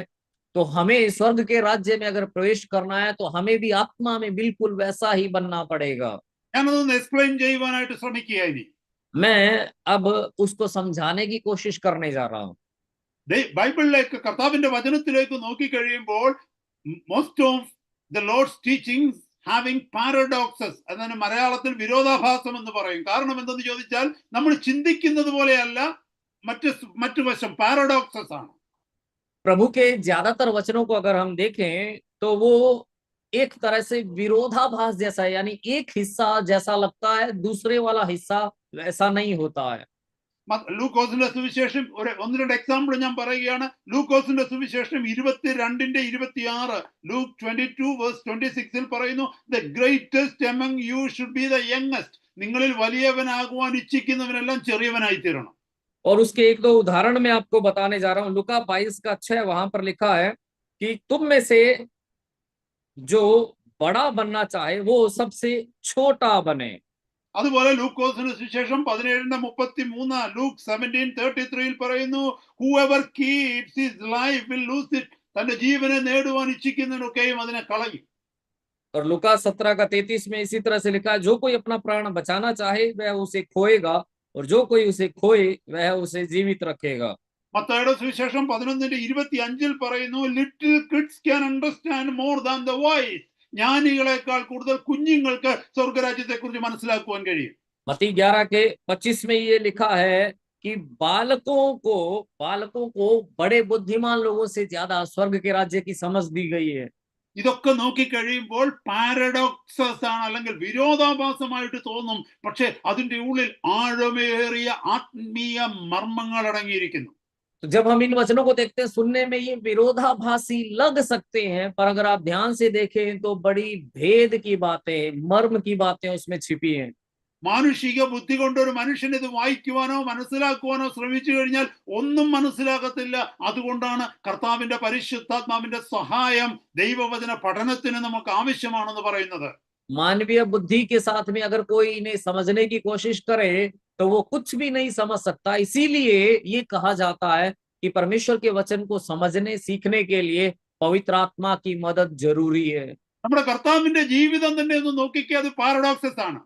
आप प्रभु की जिंदगी को ही देखिए, वो भी एक तरह से विरोधाभासी है। നമ്മുടെ കർത്താവിനെ കുറിച്ച് പറയുന്ന he is the king of Kings. പക്ഷേ ഈ രാജാവ് ജനിച്ചത് എവിടെയാണെന്നറിയാമോ? കാലിത്തൊഴുത്തില്. हमारे प्रभु के बारे में वचन बताता है वो राजाओं का राजा है, पर आप सोचिए वो राजाओं का राजा जन्मा कहाँ? एक चरनी के अंदर। അതുപോലെ തന്നെ ദൈവത്തിന്റെ വചനം പറയുന്നു he is the righteous judge. അവൻ നീതിമാന്മാരുടെ രാജാവാണ്. പക്ഷെ അവൻ മരിച്ചത് എങ്ങനെയാണെന്ന് ചോദിച്ചാൽ ഒരു ക്രിമിനൽ ആയിട്ടാണ് മരിച്ചത്. और उसी तरह से उसे कहा गया वो धर्मी न्यायी है, पर आप देखिए उसकी मृत्यु कैसे होती है? एक अपराधी के रूप में। അവിടുത്തെ കർത്താവിനെ വിളിക്കുന്നത് ലോർഡ് ഓഫ് ലോർഡ്സ് എന്ന കർത്താവ് എന്നാ വിളിക്കുന്നത്. പക്ഷേ അവിടുന്ന് കാണിച്ചു തന്നത് സേവനത്തിന്റെ മാതൃകയാണ്. തന്റെ ശിഷ്യന്മാരുടെ കാല് കഴുകുന്നതായിട്ട് നമുക്ക് കാണുവാനായിട്ട് കഴിയുന്നു. और वचन में आप देखते हैं प्रभु यीशु को प्रभुओं का प्रभु कहा गया है, पर उसने उदाहरण क्या दिखाया? एक सेवक का उदाहरण दिखाया। वो अपने खुद के चेलों के पांव धोता है। ദൈവത്തിന്റെ വചനത്തിൽ പറയുന്നു God is holy, he is holy, he is the holiest of the holies. പക്ഷെ എന്താ സംഭവിച്ചതെന്ന് ചോദിച്ചാൽ കർത്താവ് ഈ ഭൂമിയിൽ വന്ന് പാപികളോടുകൂടെ ഇരിക്കുകയും പാപികളോടുകൂടെ സംസാരിക്കുകയും പാപികളോടുകൂടി ഇരുന്ന് ഭക്ഷണം കഴിക്കുകയും ചെയ്യുന്നു. परमेश्वर का वचन कहता है परमेश्वर पवित्र है, अति पवित्र है, पर प्रभु जब इस दुनिया में आया तो वो क्या करता है? वो पापियों के साथ में उठता बैठता है, वो पापियों से बात करता है, वो उनके साथ में खाता पीता है। അതുകൊണ്ട് സഹോദരങ്ങളെ, കർത്താവിന്റെ പരിശുദ്ധാത്മാവ് ഹൃദയം തുറക്കാത്ത ഒരു വ്യക്തിക്കും യേശു കർത്താവ് എന്ന് പറയുവാനായിട്ട് കഴിയത്തില്ല. इसीलिए परमेश्वर के जनों, जब तक परमेश्वर का आत्मा किसी व्यक्ति के दिल को न खोले तब तक वो यीशु को प्रभु नहीं कह सकता। അതുകൊണ്ടാണ് ലോകം മുഴുവനുമുള്ളവർ കർത്താവിനെ അംഗീകരിക്കാതെ കർത്താവിന് എതിരെ നിൽക്കുന്നത്. इसीलिए सारी दुनिया के लोग प्रभु को स्वीकार नहीं कर रहे हैं, वो प्रभु के खिलाफ हैं। അതുകൊണ്ടാണ് സഹോദര സഹോദരി, നിങ്ങളുടെ പല കൂട്ടുകാരും നിങ്ങളോട് ചില ചോദ്യങ്ങൾ ചോദിക്കുന്നത്. അവൻ ദൈവമാണെങ്കിൽ പിന്നെ എങ്ങനെയാ ക്രൂശി മരിച്ചത്? അവൻ ദൈവമാണെങ്കിൽ പിന്നെ എങ്ങനെയാ തന്നെ ഉപദ്രവിച്ചപ്പോൾ മിണ്ടാതിരുന്നത്? ഇങ്ങനെയൊക്കെയുള്ള ചോദ്യങ്ങൾ ചോദിക്കുന്നതിന്റെ കാരണം അതുകൊണ്ടാണ്. इसीलिए भाइयों और बहनों, आपके दोस्त, आपके जान पहचान के लोग आपसे सवाल पूछते हैं कि अगर वो परमेश्वर था तो फिर मरा कैसे? अगर वो परमेश्वर था तो फिर सताए जाने पर वो चुप क्यों रहा? ऐसे सवाल आपके सामने आते हैं। ഇവിടെ എന്നെ കേൾക്കുന്ന നിങ്ങൾക്ക് ആർക്കെങ്കിലും അങ്ങനത്തെ സംശയങ്ങൾ ഉണ്ടെങ്കിൽ ദൈവജനമേ, ഇന്നു മുതൽ ഈ കേൾക്കുന്ന വചനം ഉള്ളിന്റെ ഉള്ളിൽ നിന്ന് പഠിക്കുകയും ധ്യാനിക്കുകയും ചെയ്യുക. നിങ്ങളുടെ മനസ്സിലുള്ള ആ ചോദ്യങ്ങളും ആ സംശയങ്ങളും മാറിപ്പോകും. मेरी बात को सुनने वाले अगर किसी के मन में ऐसे कोई सवाल, ऐसे कोई शक है, तो परमेश्वर के इस वचन को आप ध्यान से सुनिएगा। परमेश्वर के आत्मा की मदद के द्वारा आप इनको ध्यान से सीखिएगा। आपके सारे शक और आपके सवाल दूर हो जाएंगे। ഈ വാക്യത്തിൽ കേട്ടു, ആത്മാവിൽ ദരിദ്രരായവർ ഭാഗ്യവാന്മാർ, സ്വർഗരാജ്യം അവർക്കുള്ളത്. इस वचन में हमने सुना कि धन्य है वे जो मन या आत्मा के दीन है, क्योंकि स्वर्ग का राज्य उन्हीं का है। ഞാൻ തുടക്കത്തിൽ പറഞ്ഞു, ഈ ബൈബിളിൽ ഈ ദൈവവചനത്തിൽ 5467 വാഗ്ദത്തങ്ങൾ ഉണ്ടെന്ന്. मैंने शुरुआत में आपको बताया 5467 वायदे इस परमेश्वर के वचन में हैं। എന്നാൽ ഒരു കാര്യം പറയട്ടെ, ഈ വാഗ്ദത്തങ്ങളുടെ ഒക്കെയും പിന്നിൽ ഒരു കണ്ടീഷൻ ഉണ്ട്. നമ്മളെ കണ്ടീഷൻ അനുസരിച്ചാൽ മാത്രമേ വാഗ്ദത്തം പ്രാപിക്കാൻ പറ്റൂ. पर मैं एक बात कहना चाहता हूँ, इन वायदों के पीछे एक शर्त है। अगर उस शर्त को हम पूरा करेंगे तभी उन वायदों को हम पा सकते हैं। നമുക്കറിയാം, നമ്മൾ പലർക്കും വാഗ്ദാനങ്ങൾ കൊടുക്കുന്നത് കണ്ടീഷൻ ബേസ്ഡ് ആണ്. हम जानते हैं, हम किसी को अगर कोई वायदा देते हैं, वचन देते हैं, तो उसके पीछे एक शर्त होती है। കുഞ്ഞുങ്ങളോട് പറയാറുണ്ട്, ഇത് മുഴുവനും പഠിച്ചു തീർക്കാമെങ്കിൽ നിന്നെ ഞാൻ വെളിയിൽ കൊണ്ടുപോകാമെന്ന് പറയും. അല്ലെ കുഞ്ഞുങ്ങളോട് പറയും, പരീക്ഷയ്ക്ക് നല്ല പോലെ മാർക്ക് വാങ്ങിക്കാമെങ്കിൽ നിനക്കൊരു ഐസ്ക്രീം വാങ്ങിച്ചു തരാമെന്ന് പറയും. അല്ല, അങ്ങനെ നമ്മുടെ നിസ്സാര കാര്യത്തിലായാലും ചെറിയ കാര്യത്തിലായാലും വലിയ കാര്യത്തിലായാലും വലിയവരായാലും ചെറിയവരായാലും മറ്റുള്ളവർക്ക് പ്രോമിസ് കൊടുക്കുന്നത് ഒരു കണ്ടീഷനെ ബേസ് ചെയ്താ. हम बच्चों से ये कहते हैं कि तू अगर इसको पूरा कर लेगा तो बाहर घुमाने ले जाऊंगा, या परीक्षा में अच्छे मार्क्स लेकर आएगा तो मैं तुझे आइसक्रीम या कुछ दिलाऊंगा। तो चाहे छोटी बातें हो, चाहे बड़ी बातें हो, चाहे बच्चे हो या बड़े हो, जब हम दूसरों को कोई वायदा देते हैं तो तो वो एक शर्त पर आधारित होता है। നമ്മളിൽ പലരും ദൈവത്തോട് വാഗ്ദത്തം പ്രാപിക്കും. കർത്താവേ, അങ്ങ് എന്നോട് പറഞ്ഞല്ലോ, ചോദിച്ചാൽ തരാമെന്ന് നമ്മൾ പല പല വിഷയങ്ങൾ ദൈവസന്നിധിയിൽ നിന്ന് പ്രാർത്ഥിച്ചു, വാഗ്ദത്തം പറഞ്ഞു പ്രാർത്ഥിക്കും. പക്ഷേ ആ വാഗ്ദത്തത്തിന്റെ പിന്നിലുള്ള കണ്ടീഷൻ അനുസരിക്കുവാൻ നമുക്ക് പലർക്കും കഴിയത്തില്ല. हम में से कई लोग प्रभु को वायदों की याद दिलाते हैं कि प्रभु तूने ये वायदा दिया है मुझे, उस वायदे की जब याद दिलाते हैं प्रभु को, हम याद तो बहुत दिलाते हैं, वायदे बोल बोल के हम प्रार्थना करते हैं, पर हम में से कई लोग उस वायदे के पीछे की शर्त को पूरा करने के लिए तैयार नहीं होते। നിങ്ങൾ ആരെങ്കിലും ശ്രദ്ധിച്ചിട്ടുണ്ടോ? ഒരു വലിയ ജനത്തെ പുറപ്പാടിന്റെ പുസ്തകത്തിൽ നമുക്ക് കാണുവാനായിട്ട് കഴിയും. ഒരു വലിയ ജനത്തെ, ഏതാണ്ട് 2 മില്യണോളം വരുന്ന ജനത്തെ, ആ 600,000 6 ലക്ഷത്തിൽ പരം മനുഷ്യര്, ചെറുപ്പക്കാർ മാത്രം, പുരുഷന്മാര് മാത്രമുണ്ട്. ബാക്കി സ്ത്രീകളും കുഞ്ഞുങ്ങളും എല്ലാം കൂടെ നോക്കുമ്പോൾ അറൌണ്ട് 2 മില്യൺ പീപ്പിൾ. അവരെ മിസ്രയീമിൽ നിന്ന് ദൈവം വിടുവിച്ചത് ഒരു വലിയ വാഗ്ദത്തം കൊടുത്താണ്. ആ വാഗ്ദത്തം എന്താണെന്ന് നമുക്കറിയാം, കനാൻ ദേശത്ത് എത്തിക്കാമെന്ന്. आपको पता होगा निर्गमन की पुस्तक में एक बहुत बड़ी आबादी को, एक बहुत बड़ी भीड़ को, झुंड को, जिसमें सिर्फ 6 लाख सिर्फ जवान थे, और पूरी अगर सबको मिलाएं तो लगभग 20 लाख लोग हैं, उनको परमेश्वर मिस्र से जब छुड़ा कर लाता है तो एक बड़ा वायदा देकर उनको बाहर लाता है। वो वायदा क्या था? कि मैं तुम्हें कनान देश दूंगा। പക്ഷേ ആ വാഗ്ദത്തം കിട്ടിയ എല്ലാവർക്കും കനാൻ ദേശത്ത് എത്തുവാൻ കഴിഞ്ഞോ സഹോദരങ്ങളെ? ആ 600 പരം 600,000 മെൻ അലോൺ, ആ പുരുഷന്മാരില് ആ 600,000-നകത്ത് ആ തലമുറയിൽ കനാൻ ദേശത്ത് എത്തിയത് വെറും 2 പേരാണ്, കാലേബും ജോഷുവായും. ബാക്കി എല്ലാവരും മരുഭൂമിയിൽ മരിച്ചടങ്ങിയതായിട്ട് നമുക്ക് കാണുവാനായിട്ട് കഴിയും. और भाइयों, क्या वायदे को सुनने वाले सब लोगों को वो वायदा मिला? क्या वो सब कनान में पहुंचे? हम जानते हैं कि 6 लाख जो जवान थे, युद्ध की उम्र थे, उनमें से सिर्फ 2 यहोशू और कालेब ही वायदे के देश में पहुंच पाए, बाकी सब के सब उस जंगल में ढेर हो गए। കാരണം എന്തെന്നറിയാമോ? ദൈവം വാഗ്ദത്തം കൊടുത്തു. വാഗ്ദത്തത്തിന്റെ പിന്നൊരു കണ്ടീഷൻ ഉണ്ട്. ദൈവത്തോട് മറുതലിക്കാതെ, ദൈവത്തെ അനുസരിച്ച്, ദൈവത്തിന്റെ വചനത്തെ അനുസരിച്ച്, ദൈവസന്നിധിയിൽ താഴ്മയോടെ കർത്താവിനോട് ചേർന്ന് നടന്നാൽ മാത്രമേ ആ വാഗ്ദത്ത ദേശത്ത് എത്തുവാനായിട്ട് പറ്റൂ.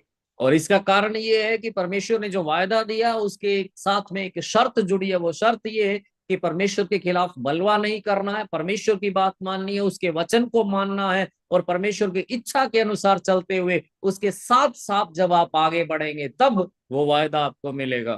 ഇവിടെ പറയുന്നു സ്വർഗരാജ്യം അങ്ങനെയുള്ളവരുടേതാണ്. ആരുടേത്? ആത്മാവിൽ ദരിദ്രരായവരുടെ. यहाँ लिखा है स्वर्ग का राज्य उन्हीं का है। किन का है?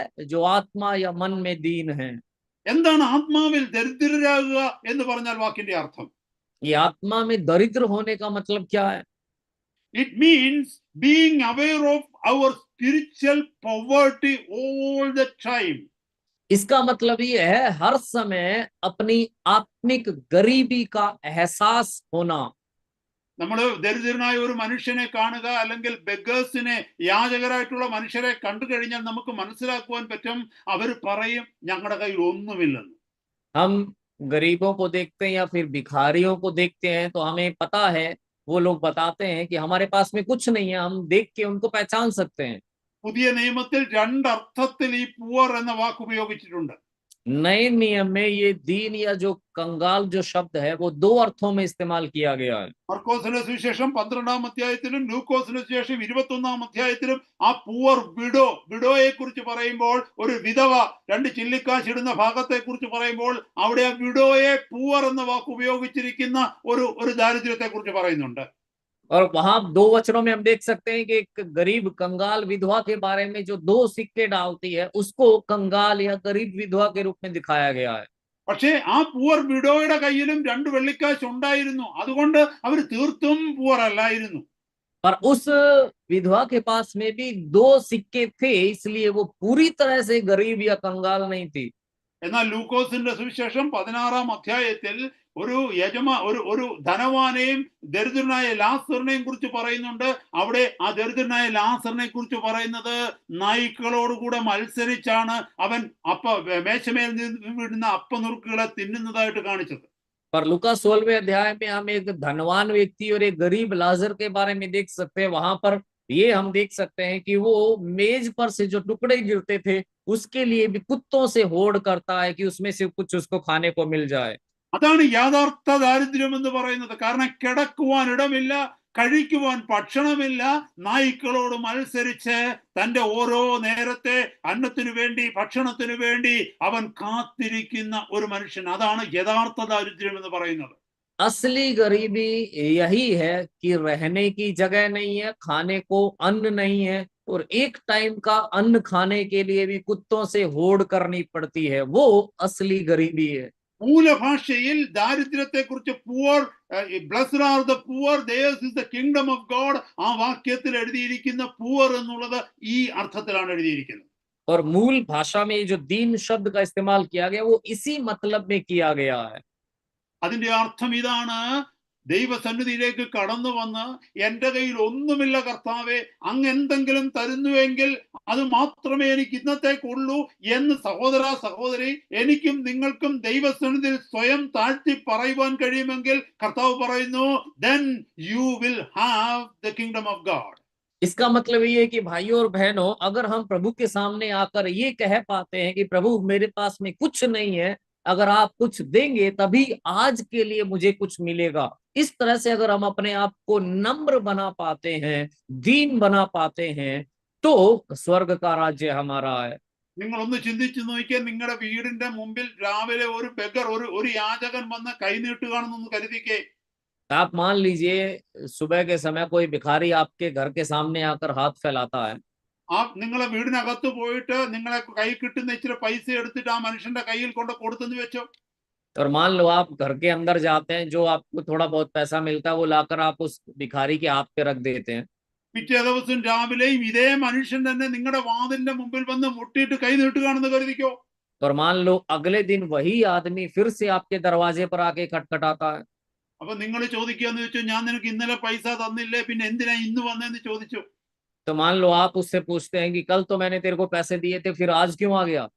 അയാൾ ഇങ്ങനെ ഉത്തരം പറയും, ഇന്നലെ എനിക്ക് തന്നത് ഇന്നലെ കൊണ്ട് തീർന്നു, ഞാൻ ഭക്ഷണം വാങ്ങിച്ച് തീർന്നു, എനിക്ക് ഇന്ന് ജീവിക്കണമെങ്കിൽ എന്തെങ്കിലും തന്നേ പറ്റൂ.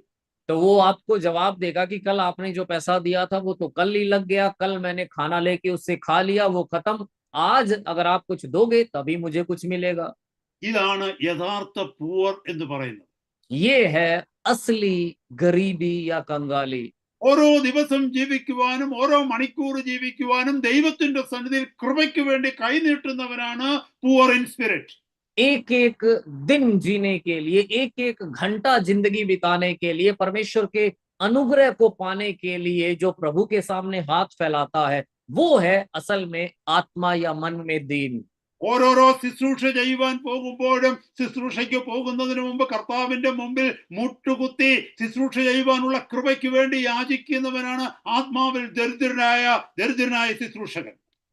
एक एक बार, हर बार सेवकाई पर जाने से पहले प्रभु के सामने घुटनों पर बैठकर सेवकाई का अनुग्रह मांगने वाला व्यक्ति, हर सेवकाई से पहले प्रभु का अनुग्रह मांगने की दोहाई देने वाला व्यक्ति, वो असल में मन में गरीब है, दीन है। ദൈവദാസ നിന്റെ അധ്വാനങ്ങളുടെ മധ്യത്തിൽ ഫലം കാണാത്തതിന്റെ കാരണം എന്താണെന്നറിയാമോ? പലപ്പോഴും നീ അധ്വാനിക്കുവാനായിട്ട് ഇറങ്ങുന്നത് നിന്റെ ബലത്തിൽ ആശ്രയിച്ച. परमेश्वर के दास, परमेश्वर की दासी, आपको अपनी मेहनत का फल क्यों नहीं मिल रहा आपको पता है? इसलिए क्योंकि बहुत बार आप अपने बल पर मेहनत करने के लिए निकलते हैं। പലപ്പോഴും നീ വചനം പറയുവാനായിട്ട് പോകുമ്പോൾ, പ്രസംഗിക്കുവാനായിട്ട് പോകുമ്പോൾ മാനസാന്തരം ജനത്തിന്റെ മധ്യത്തിൽ കാണുവാൻ കഴിയാത്തതിന്റെ കാരണം എന്തെന്നറിയാമോ? ദൈവ സാന്നിധ്യം വ്യാപരിക്കാത്തതിന്റെ കാരണം എന്താണെന്നറിയാമോ? നിന്റെ ബുദ്ധിയിൽ ആശ്രയിച്ച്, നിന്റെ ജ്ഞാനത്തിൽ ആശ്രയിച്ച് നീ എഴുതി പ്രിപ്പയർ ചെയ്തിരിക്കുന്ന മെസ്സേജ് നിന്റെ കയ്യിലുണ്ട് എന്നുള്ള ഉറപ്പിൽ നീ പോകുന്നത് കൊണ്ടാണ്. बहुत बार जब आप वचन सुनाते हैं, प्रचार करते हैं, तो लोगों में मन फिराव नहीं आता है, परमेश्वर की उपस्थिति नहीं आती है। पता उसका कारण क्या? उसका कारण ये है कि आप इस भरोसे के साथ में जाते हैं कि हाँ, मैंने अच्छी तैयारी कर रखी है, जो प्रचार मुझे करना है वो मैंने लिख के तैयार कर रखा है। इस भरोसे के कारण आप जाते हैं, और इसीलिए ना लोगों में मन फिराव नजर आता है, ना प्रभु की उपस्थिति उतरती है। എന്നെ കേൾക്കുന്ന സഹോദരി സഹോദര, നീ ദൈവസഭയുടെ മധ്യത്തിൽ പ്രാർത്ഥിക്കുമ്പോൾ അത്ഭുതങ്ങളും അടയാളങ്ങളും ദൈവസഭയുടെ മധ്യത്തിൽ നടക്കാത്തത് എന്തുകൊണ്ടാണ്? സഹോദരങ്ങളുടെ മേൽ കൈവച്ച് പ്രാർത്ഥിക്കുമ്പോൾ കർത്താവ് വാഗ്ദത്തം ചെയ്തിരിക്കുന്ന പ്രവർത്തികൾ വെളിപ്പെടാത്തത് എന്താണെന്ന് അറിയാമോ? നിനക്ക് നീ ചിന്തിക്കുന്നത് മറ്റുള്ളവരെ കാട്ടി കൂടുതൽ പ്രാർത്ഥിക്കാൻ എനിക്കറിയാം, ഉപയോഗിക്കേണ്ട വാക്കുകൾ എന്താണെന്ന് എനിക്കറിയാം, എങ്ങനെ പ്രാർത്ഥിക്കണമെന്ന് എനിക്കറിയാം, മറ്റുള്ളവരെക്കാൾ അതിലെനിക്ക് ജ്ഞാനമുണ്ട് എന്ന് പറഞ്ഞ് നീ നിന്റെ സ്വന്തം ബുദ്ധിയിലും നിന്റെ കഴിവിലും ആശ്രയിക്കും ജീവിക്കുന്നത് കൊണ്ടാണ് ദൈവത്തിന്റെ വാഗ്ദത്തങ്ങൾ നടക്കാതെ വരുന്നത്. भाइयों और बहनों, आप जब कलीसिया में प्रार्थना करते हैं तो वहां परमेश्वर का बड़ा काम क्यों नहीं होता है? परमेश्वर के वायदे के अनुसार जब किसी पर हाथ रखकर आप दुआ करते हैं वहां चमत्कार क्यों नहीं होता है, चंगाई क्यों नहीं मिलती है? क्योंकि बहुत बार आपको लगता है कि मुझे दूसरों से ज्यादा प्रार्थना करना आता है, मैं उनसे बेहतर जानता, मुझे पता है किन वचनों का इस्तेमाल करना है, मुझे पता है किस तरह से प्रार्थना करनी है, और आप अपनी बुद्धि अपने ज्ञान पर भरोसा करते हैं, अपनी क्षमता पर भरोसा ज्यादा करते हैं, इसीलिए बहुत बार प्रभु का काम नहीं हो पाता है। അടുത്ത 5 മിനിറ്റിനുള്ളിൽ ദൈവവചനം നിർത്തുവാനായിട്ട് ഞാൻ ആഗ്രഹിക്കുന്നു. अगले 5 मिनट में मैं अपने वचनों को रोकना चाहता हूँ। യെശയ്യാ പ്രവാചകന്റെ പുസ്തകം 66 അധ്യായത്തിന്റെ 2-ാമത്തെ വാക്യം, book of Isaiah chapter 66 verse 2, അവിടെ പറയുന്നത്, അരിഷ്ടനും മനസ്സ് തകർന്നവനും എന്റെ വചനത്തിങ്കൽ വിറയ്ക്കുന്നവനുമായ മനുഷ്യനെ ഞാൻ കടാക്ഷിക്കും. यशाया 66 के 2 में हम पढ़ सकते हैं, वहां पर लिखा है कि जो व्यक्ति, मैं उसी की ओर दृष्टि करूंगा जो दीन और खेदित मन का हो और मेरा वचन सुनकर थरथराता हो। അതുപോലെ ജെയിംസ് ചാപ്റ്റർ 4 വേഴ്സ് 6, യാക്കോബിന്റെ ലേഖനം 4:6 പറയുന്നു, God resists the proud and gives his grace to the humble. इसी तरह याकूब 4:6 में लिखा है कि परमेश्वर अभिमानियों का विरोध करता है पर दीनों पर अनुग्रह करता है। സഹോദര സഹോദരി, നീ ദൈവത്തെ സ്നേഹിക്കുമ്പോൾ, ദൈവസന്നിധിയിൽ താണിരിക്കുവാൻ, ദൈവത്തിന്റെ കരങ്ങളിൽ ഉപയോഗിക്കപ്പെടുവാൻ തക്കവണ്ണം പ്രാർത്ഥിക്കുമ്പോൾ ആത്മാർത്ഥതയോടെയാണ് ആ പ്രാർത്ഥനയെങ്കിൽ ദൈവം ചില സാഹചര്യങ്ങൾ നിന്റെ ജീവിതത്തിൽ ഒരുക്കി നിന്നെ ഒന്ന് ബ്രേക്ക് ചെയ്ത് നിന്നെ താഴ്മ പഠിപ്പിച്ച് കർത്താവിന്റെ പാദപീഠത്തിൽ ഇരിക്കുവാൻ തക്കവണ്ണം ചില അവസരങ്ങൾ നിന്റെ ജീവിതത്തിൽ അനുവദിച്ചു നൽകും. परमेश्वर के जनों, अगर आप सच्चाई से सेवकाई में इस्तेमाल होने की, प्रभु के हाथों में इस्तेमाल होने की प्रार्थना अगर कर रहे हैं तो परमेश्वर आपकी जिंदगी में कुछ ऐसे माहौल, कुछ ऐसी परिस्थितियों को लाएगा जहां पर परमेश्वर आपको तोड़ेगा, इस्तेमाल होने के लायक वो आपको बनाएगा, आपको वो उसके लिए तैयार करेगा। എന്തുകൊണ്ടാണെന്ന് ചോദിച്ചാൽ, ശ്രേഷ്ഠമേറിയ ചില നൽവരങ്ങളെ, കൃപാവരങ്ങളെ നിന്റെ മേൽ പകർന്ന് തന്റെ മഹത്വത്തിന് വേണ്ടി, തന്റെ രാജ്യത്തിന് വേണ്ടി നിന്നെ ശക്തിയോട് ഉപയോഗിക്കണമെങ്കിൽ നിന്നെ ആത്മാവിൽ ദരിദ്രനാക്കി അവന് മാറ്റിയേ പറ്റൂ. और अगर आप पूछें कि वो ऐसा क्यों करता है, तो आपको अगर परमेश्वर को अपने हाथों में लेकर अपने राज्य के लिए, अपनी सेवकाई के लिए बड़ी सामर्थ्य के साथ में अगर इस्तेमाल करना है, तो पहले आपको उसे दीन बनाना पड़ेगा, नम्र बनाना पड़ेगा। എന്നെ കേൾക്കുന്ന സഹോദര സഹോദരി, ഇതിനകത്ത് പലരും ഉണ്ടാകാം ആത്മാർത്ഥതയോടെ ദൈവത്തെ സേവിക്കുന്നവർ, തനിക്കുള്ളതൊക്കെയും കർത്താവിന്റെ കരങ്ങളിൽ കൊടുത്ത് ശുശ്രൂഷ ചെയ്യുന്നവർ, എന്നിട്ടും ജീവിതത്തിൽ ചില അനുഭവങ്ങൾ നമ്മളെ ബുദ്ധിമുട്ടിക്കുന്നതായിട്ടുള്ള, അല്ലെങ്കിൽ നമ്മുടെ ജീവിതത്തിൽ സാഹചര്യങ്ങൾ പ്രതികൂലമായി വരുന്നു, സമ്മർദ്ദങ്ങൾ ഉണ്ടാകുന്നു. ഇതിന്റെയൊക്കെയും കാരണം എന്തേ എന്ന് ചോദിക്കുമ്പോൾ കർത്താവ് തരുന്ന മറുപടി ഇതാണ്: മുന്നോട്ട് വരുന്ന നാളുകളിൽ, വരുന്ന ഭാവിയിൽ നിന്നെ ശക്തമായി എനിക്ക് ഉപയോഗിക്കണമെങ്കിൽ നിന്നിലെ ഞാനെന്ന ഭാവം എനിക്കില്ല ാക്കണം. എന്റെ പാദപീഠത്തിൽ ഇരുന്നു കൊണ്ട് ആത്മാവിൽ ദാരിദ്ര്യത്തോടെ നീ ജീവിക്കണം. എങ്കിൽ മാത്രമേ എന്റെ ശക്തി നിന്നിൽ എനിക്ക് പകരുവാനായിട്ട് പറ്റൂ. हो सकता है भाई और बहनों, हम में से बहुत से लोग होंगे जो सच्चाई से प्रभु की सेवा में लगे हुए, अपना सब कुछ दांव पर लगाकर सेवकाई करने वाले लोग होंगे, फिर भी जिंदगी में बहुत सी मुसीबतें आती हैं, बहुत सी ललकारें सामने आती हैं, बहुत सी बार हम दबाव को महसूस करते हैं। और अगर आप परमेश्वर से पूछेंगे तो वो कहेगा कि ये सब इसलिए क्योंकि अगर मुझे तुझे अपने हाथों में लेकर सामर्थ्य के साथ में इस्तेमाल करना है, आने वाले दिनों में अगर मुझे तुझे इस्तेमाल करना है, तो पहले तुझे मेरी उपस्थिति में कंगाल बनना होगा, दीन बनना होगा, मेरे सामने अपने आप को नम्र बनाना होगा। केवल तभी तो आगे आने वाले दिनों में बड़ी सामर्थ्य के साथ इस्तेमाल हो सकता है। പഴയ നിയമത്തിലെ ശക്തനായ ഒരു ദൈവദാസനാണ് മോശ. നമുക്കറിയാം, ഒരു വലിയ ജനത്തെ മിസ്രൈമിന്റെ അടിമത്വത്തിൽ നിന്ന് വേർപെടുത്തി 40 വർഷക്കാലം വരെ മരുഭൂമിയിലൂടെ നയിച്ച് ദൈവത്തിന്റെ വാഗ്ദത്ത ദേശത്ത് എത്തിക്കുവാൻ തക്കവണ്ണം വഴിമധ്യ അത്ഭുതങ്ങളും അടയാളങ്ങളും നടക്കുവാൻ തക്കവണ്ണം തന്റെ കൈകളിൽ ഉപയോഗിക്കപ്പെട്ട മോശയുടെ ജീവിതത്തെ കുറിച്ച് നിങ്ങൾ പഠിച്ചിട്ടുണ്ടോ? पुराने नियम का एक सामर्थी परमेश्वर का सेवक था मूसा। क्या आपने उसकी जिंदगी के बारे में पढ़ा है, जिसने इस्राएलियों को मिस्र की गुलामी से छुटकारा दिया? वो उनको कनान देश की ओर, वायदे के देश की ओर लेकर जाता है। वो रास्ते में बड़े बड़े चिन्ह और चमत्कारों के द्वारा उनकी अगुवाई करता है। അവിടെ നമുക്ക് മനസ്സിലാക്കുവാനായിട്ട് കഴിയും. നമ്പേഴ്സ് 12:3, സംഖ്യാപുസ്തകം 12:3 മോശയെ കുറിച്ച് പറയുന്നത്, മോശയെ പോലെ താഴ്മയുള്ള ഒരുവൻ ഇല്ലെന്നാണ് പറയുന്നത്. എന്നാൽ മോശയുടെ തുടക്കത്തിൽ മോശ താഴ്മയുള്ളവനായിരുന്നില്ല. गिनती 12 के 3 में हम देख सकते हैं कि मूसा के बारे में वचन कहता है, मूसा जैसा दीन व्यक्ति और कोई नहीं था। पर मूसा की शुरुआत ऐसी नहीं थी, शुरुआत में वो इतना दीन नम्र नहीं था। നമുക്കറിയാം, എക്സോഡസ് ചാപ്റ്റർ 2 പുറപ്പാട് പുസ്തകം 2-ാം അധ്യായത്തിലും അതുപോലെ അപ്പോസ്തല പ്രവൃത്തി 7-ാം അധ്യായത്തിന്റെ 26 അതിനൊരു പരാമർശമുണ്ട്. അവിടെയൊക്കെ നമുക്ക് കാണുന്നത് മോശ പണ്ട് അങ്ങനെ ആയിരുന്നില്ല. മോശ ഒരു മുൻകോപിയായിരുന്നു. മോശ ലോകത്തിന്റെ ജ്ഞാനത്താൽ നിറഞ്ഞവനായിരുന്നു. മോശ ഈ ലോകപ്രകാരമുള്ള ഒരു ശക്തനായ ഭരണാധികാരിയായിരുന്നു. എന്നാൽ മരുഭൂമിയിൽ 40 വർഷക്കാലം മോശയെ ദൈവം അനുവദിച്ചത് അവനെ അവിടെ ബ്രേക്ക് ചെയ്ത് ഒരു വിക്കനാക്കി മാറ്റി ദൈവത്തിന്റെ കൃപയിൽ പൂർണ്ണമായി അനുസരിച്ച് താഴ്ത്തു കൊടുത്ത് ദൈവമില്ലാതെ തനിക്ക് ഒരു നിമിഷം പോലും ജീവിക്കുവാൻ കഴിയത്തില്ല എന്നുള്ള ഒരു അവസ്ഥയിലേക്ക് മാറ്റിയെടുത്തിട്ടാണ് ദൈവം ശക്തമായി തന്റെ കരങ്ങളിൽ പിൽക്കാലത്ത് അവനെ ഉപയോഗിച്ചത്. निर्गमन की पुस्तक में और प्रेरितों के काम की पुस्तक में भी हम पढ़ते हैं कि मूसा पहले ऐसा नहीं था। वो बहुत जल्दी गुस्सा करने वाला व्यक्ति था। इस दुनिया के ज्ञान से भरा हुआ ज्ञानी व्यक्ति था। इस दुनिया के अनुसार वो सामर्थी अधिकारी था, हाकिम था। पर परमेश्वर क्या करता है? 40 साल के अंदर उसको तोड़ता है, उसको हकला बनाता है, उसको नम्र और दीन करता है, और वो अपने हाथों में अगले आने वाले वर्षों में इस्तेमाल करने के लिए उसको तैयार करता है। എന്നെ കേൾക്കുന്ന സഹോദര സഹോദരി, എനിക്ക് സമയമില്ലാത്തതുകൊണ്ട് ചുരുക്കമായി പറഞ്ഞു നിർത്തുകയാണ്. ദാവീദിന്റെ ജീവിതം നോക്കിയേ, ഗിദെയോന്റെ ജീവിതം നോക്കിയേ, ഡാനിയേലിന്റെ ജീവിതം നോക്കിയേ. ഇവരുടെയൊക്കെയും ജീവിതങ്ങളിൽ വിവിധ അനുഭവങ്ങൾ ഒരുക്കി ദൈവം അവരെയൊക്കെയും ബ്രേക്ക് ചെയ്തത് തന്റെ കൈകളിൽ അവരെ ശക്തമായി ഉപയോഗിക്കുവാൻ വേണ്ടിയാണ്. आप दानियल को देखिए, दाऊद को देखिए, गिदोन को देखिए। संक्षेप में मैं बता रहा हूं समय न होने के कारण कि परमेश्वर ने इनको पहले लेकर तोड़ा और उसके बाद में वो उनको आगे चलकर इस्तेमाल करता है। പുതിയ നിയമത്തിലേക്ക് വരുമ്പോൾ പത്രോസിനെ നോക്കിക്കേ, പൗലോസിനെ നോക്കിക്കേ, ദൈവത്തിന്റെ കരങ്ങളിൽ നുറുക്കപ്പെട്ടവരാണ് അവർ. नए नियम में आप अगर आते हैं तो पतरस को देखिए, पौलुस को देखिए, वो परमेश्वर के हाथों में पहले तोड़े गए, कुचले गए। എന്നെ കേൾക്കുന്ന സഹോദര സഹോദരി, ഞാൻ എന്റെ വാക്കുകളെ നിർത്തുകയാണ്. കർത്താവിനെ നീ സേവിക്കുവാൻ ആഗ്രഹിക്കുന്നുവെങ്കിൽ, കർത്താവിനെ നീ സ്നേഹിക്കുന്നുവെങ്കിൽ, ഇന്ന് രാത്രി നീ പ്രാർത്ഥിക്കേണ്ടത്, കർത്താവെ, എന്നിലുള്ള നിക്കളം, എന്നിലുള്ള അഹന്ത എന്നെ ഉപയോഗിക്കുന്നതിന് തടസ്സമായി എന്റെ ജീവിതത്തിൽ എന്തെങ്കിലും ഉണ്ട് എന്ന് അങ്ങ് കാണുന്നുവെങ്കിൽ, ഞാനിതാ എന്നെ തന്നെ സമർപ്പിക്കുന്നു.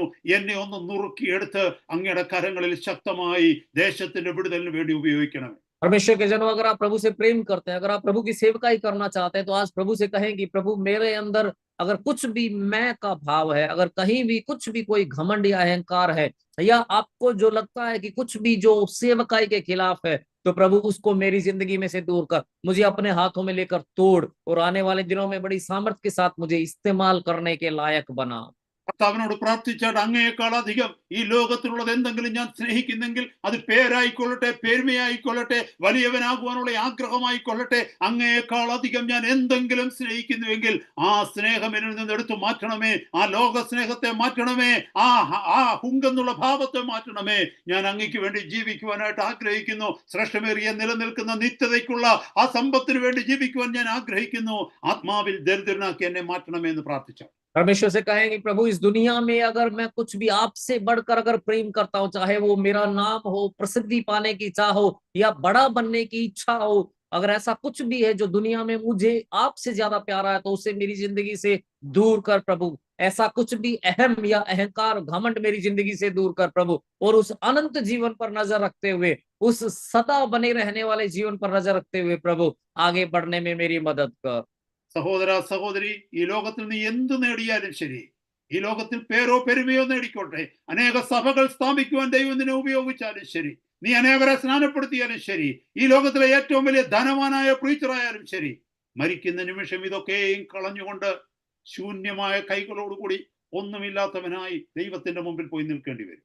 भाइयों और बहनों, इस दुनिया में चाहे आप कुछ भी क्यों ना कमा ले, चाहे कितनों को भी आप विश्वास में ले आए, चाहे कितनों को भी आप प्रभु में लाए हो, बपतिस्मा दिया हो, कितनी भी बड़ी कलीसिया आपने बना ली हो, चाहे आपने कितना कुछ भी क्यों ना किया हो, चाहे आप इस दुनिया के सबसे बड़े धनी प्रचारक भी क्यों ना बन जाएं, लेकिन इस दुनिया से जाते समय ये सब कुछ छोड़कर आपको खाली हाथ एक दिन प्रभु के सामने खड़े होना होगा। അങ്ങനെ സംഭവിക്കാതിരിക്കണമെങ്കിൽ ഇന്ന് കേട്ട വചനപ്രകാരം ആത്മാവിൽ ദരിദ്രനായി തീരുക. സ്വർഗരാജ്യം നിനക്കുള്ളതായി മാറും. और अगर आप चाहते हैं कि ऐसा न हो, तो आज जैसे हमने वचन में सुना है, आत्मा में, मन में दीन बने, तो स्वर्ग का राज्य आपका होगा। പരിശുദ്ധ പിതാവേ, ഞങ്ങൾ അങ്ങയെ സ്തുതിക്കുന്നു. തന്ന നല്ല സമയത്തിനായിട്ട് സ്തോത്രം. ശ്രേഷ്ഠമേറിയ ഞങ്ങളുടെ വചനം പ്രസംഗിപ്പാനും അതിനെ ധ്യാനിപ്പാനും അടിയങ്ങൾക്ക് തന്ന കൃപയ്ക്കായി സ്തോത്രം.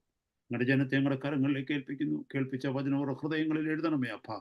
ഞങ്ങളുടെ ദാസീദാസന്മാർക്ക് വരുന്ന നാളുകളിൽ അത് അനുഗ്രഹമായി ഭവിക്കുവാനും അങ്ങയുടെ നാമം മഹിമപ്പെടുവാനുമായി സഹായിച്ചാട്ടെ. പ്രാർത്ഥന കേട്ട കൃപയ്ക്കായി സ്തോത്രം. യേശു കർത്താവിന്റെ പരിശുദ്ധ നാമത്തിൽ തന്നെ ആമീൻ. കർത്താവിന്റെ ദാസൻ പ്രാർത്ഥിച്ച് ആശീർവാദം പറഞ്ഞ് അവസാനിച്ചു. पिता हम आपका धन्यवाद करते हैं इस अच्छे समय के लिए प्रभु जी। एक और संगति प्रभु आपने हमें दिया प्रभु, हम आपका धन्यवाद करते हैं। आपके सारे दासों को, दासियों को प्रभु, आपके बच्चों को हम आपके हाथों में समर्पित करते हैं परमेश्वर। प्रभु एक नए विषय को शुरू करने में प्रभु अपने दास की आपने मदद की, हम आपका धन्यवाद करते हैं। आपके दास के लिए खास तौर से हम आपका धन्यवाद करते हैं प्रभु जी, जिनको आपने आत्मा के अभिषेक से भरा प्रभु, वचन का प्रकाशन जो आपने दिया है प्रभु, हम आपका धन्यवाद करते हैं प्रभु। हम प्रार्थना करते हैं आप उन्हें, उनकी सेवकाई को, उनके परिवार को बहुतायत से आशीष दें प्रभु, बहुतों के लिए एक बड़ी आशीष का कारण बनाए प्रभु। हम सबके लिए आपने उन्हें एक आशीष का कारण बनाया, हम आपका धन्यवाद करते हैं। सुनने वाले सब लोगों को हम आपके हाथों में समर्पित करते हैं। हमने जो आज वचन सुना प्रभु, कि धन्य है वे जो मन के दीन है, क्योंकि स्वर्ग का राज्य उन्हीं का है। प्रभु हमारी मदद करके हम मन में दीन बनने पाए, अपने दिल की गहराई में प्रभु हम दीन बनने पाए, नम्र बनने पाए। कहीं ऐसा ना हो प्रभु कि इस दुनिया में बहुत कुछ कमाने के बाद, बहुत कुछ करने के बाद, बहुत भागदौड़ करने के बाद, मसीही कहलाने के बाद, सेवक कहलाने के बाद, कहीं ऐसा ना हो कि प्रभु जो मुख्य है वो हमारे हाथ से छूट जाए प्रभु। कहीं ऐसा ना हो प्रभु कि माटी के पीछे भागते भागते मोती हमारे हाथ से निकल जाए प्रभु। हमारी मदद कर प्रभु कि हम इन वचनों के अनुसार जीने वाले बनने पाए।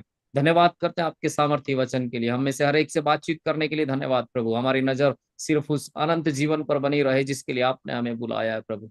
उसके लिए तैयार होने में हम में से हर एक की मदद कर, उसके लिए जो भी रुकावट है उनको दूर कर प्रभु। सारा आदर, सारी महिमा हम आपको देते हैं प्रभु। प्रार्थनाओं को सुना, उत्तर दिया, धन्यवाद प्रभु यीशु।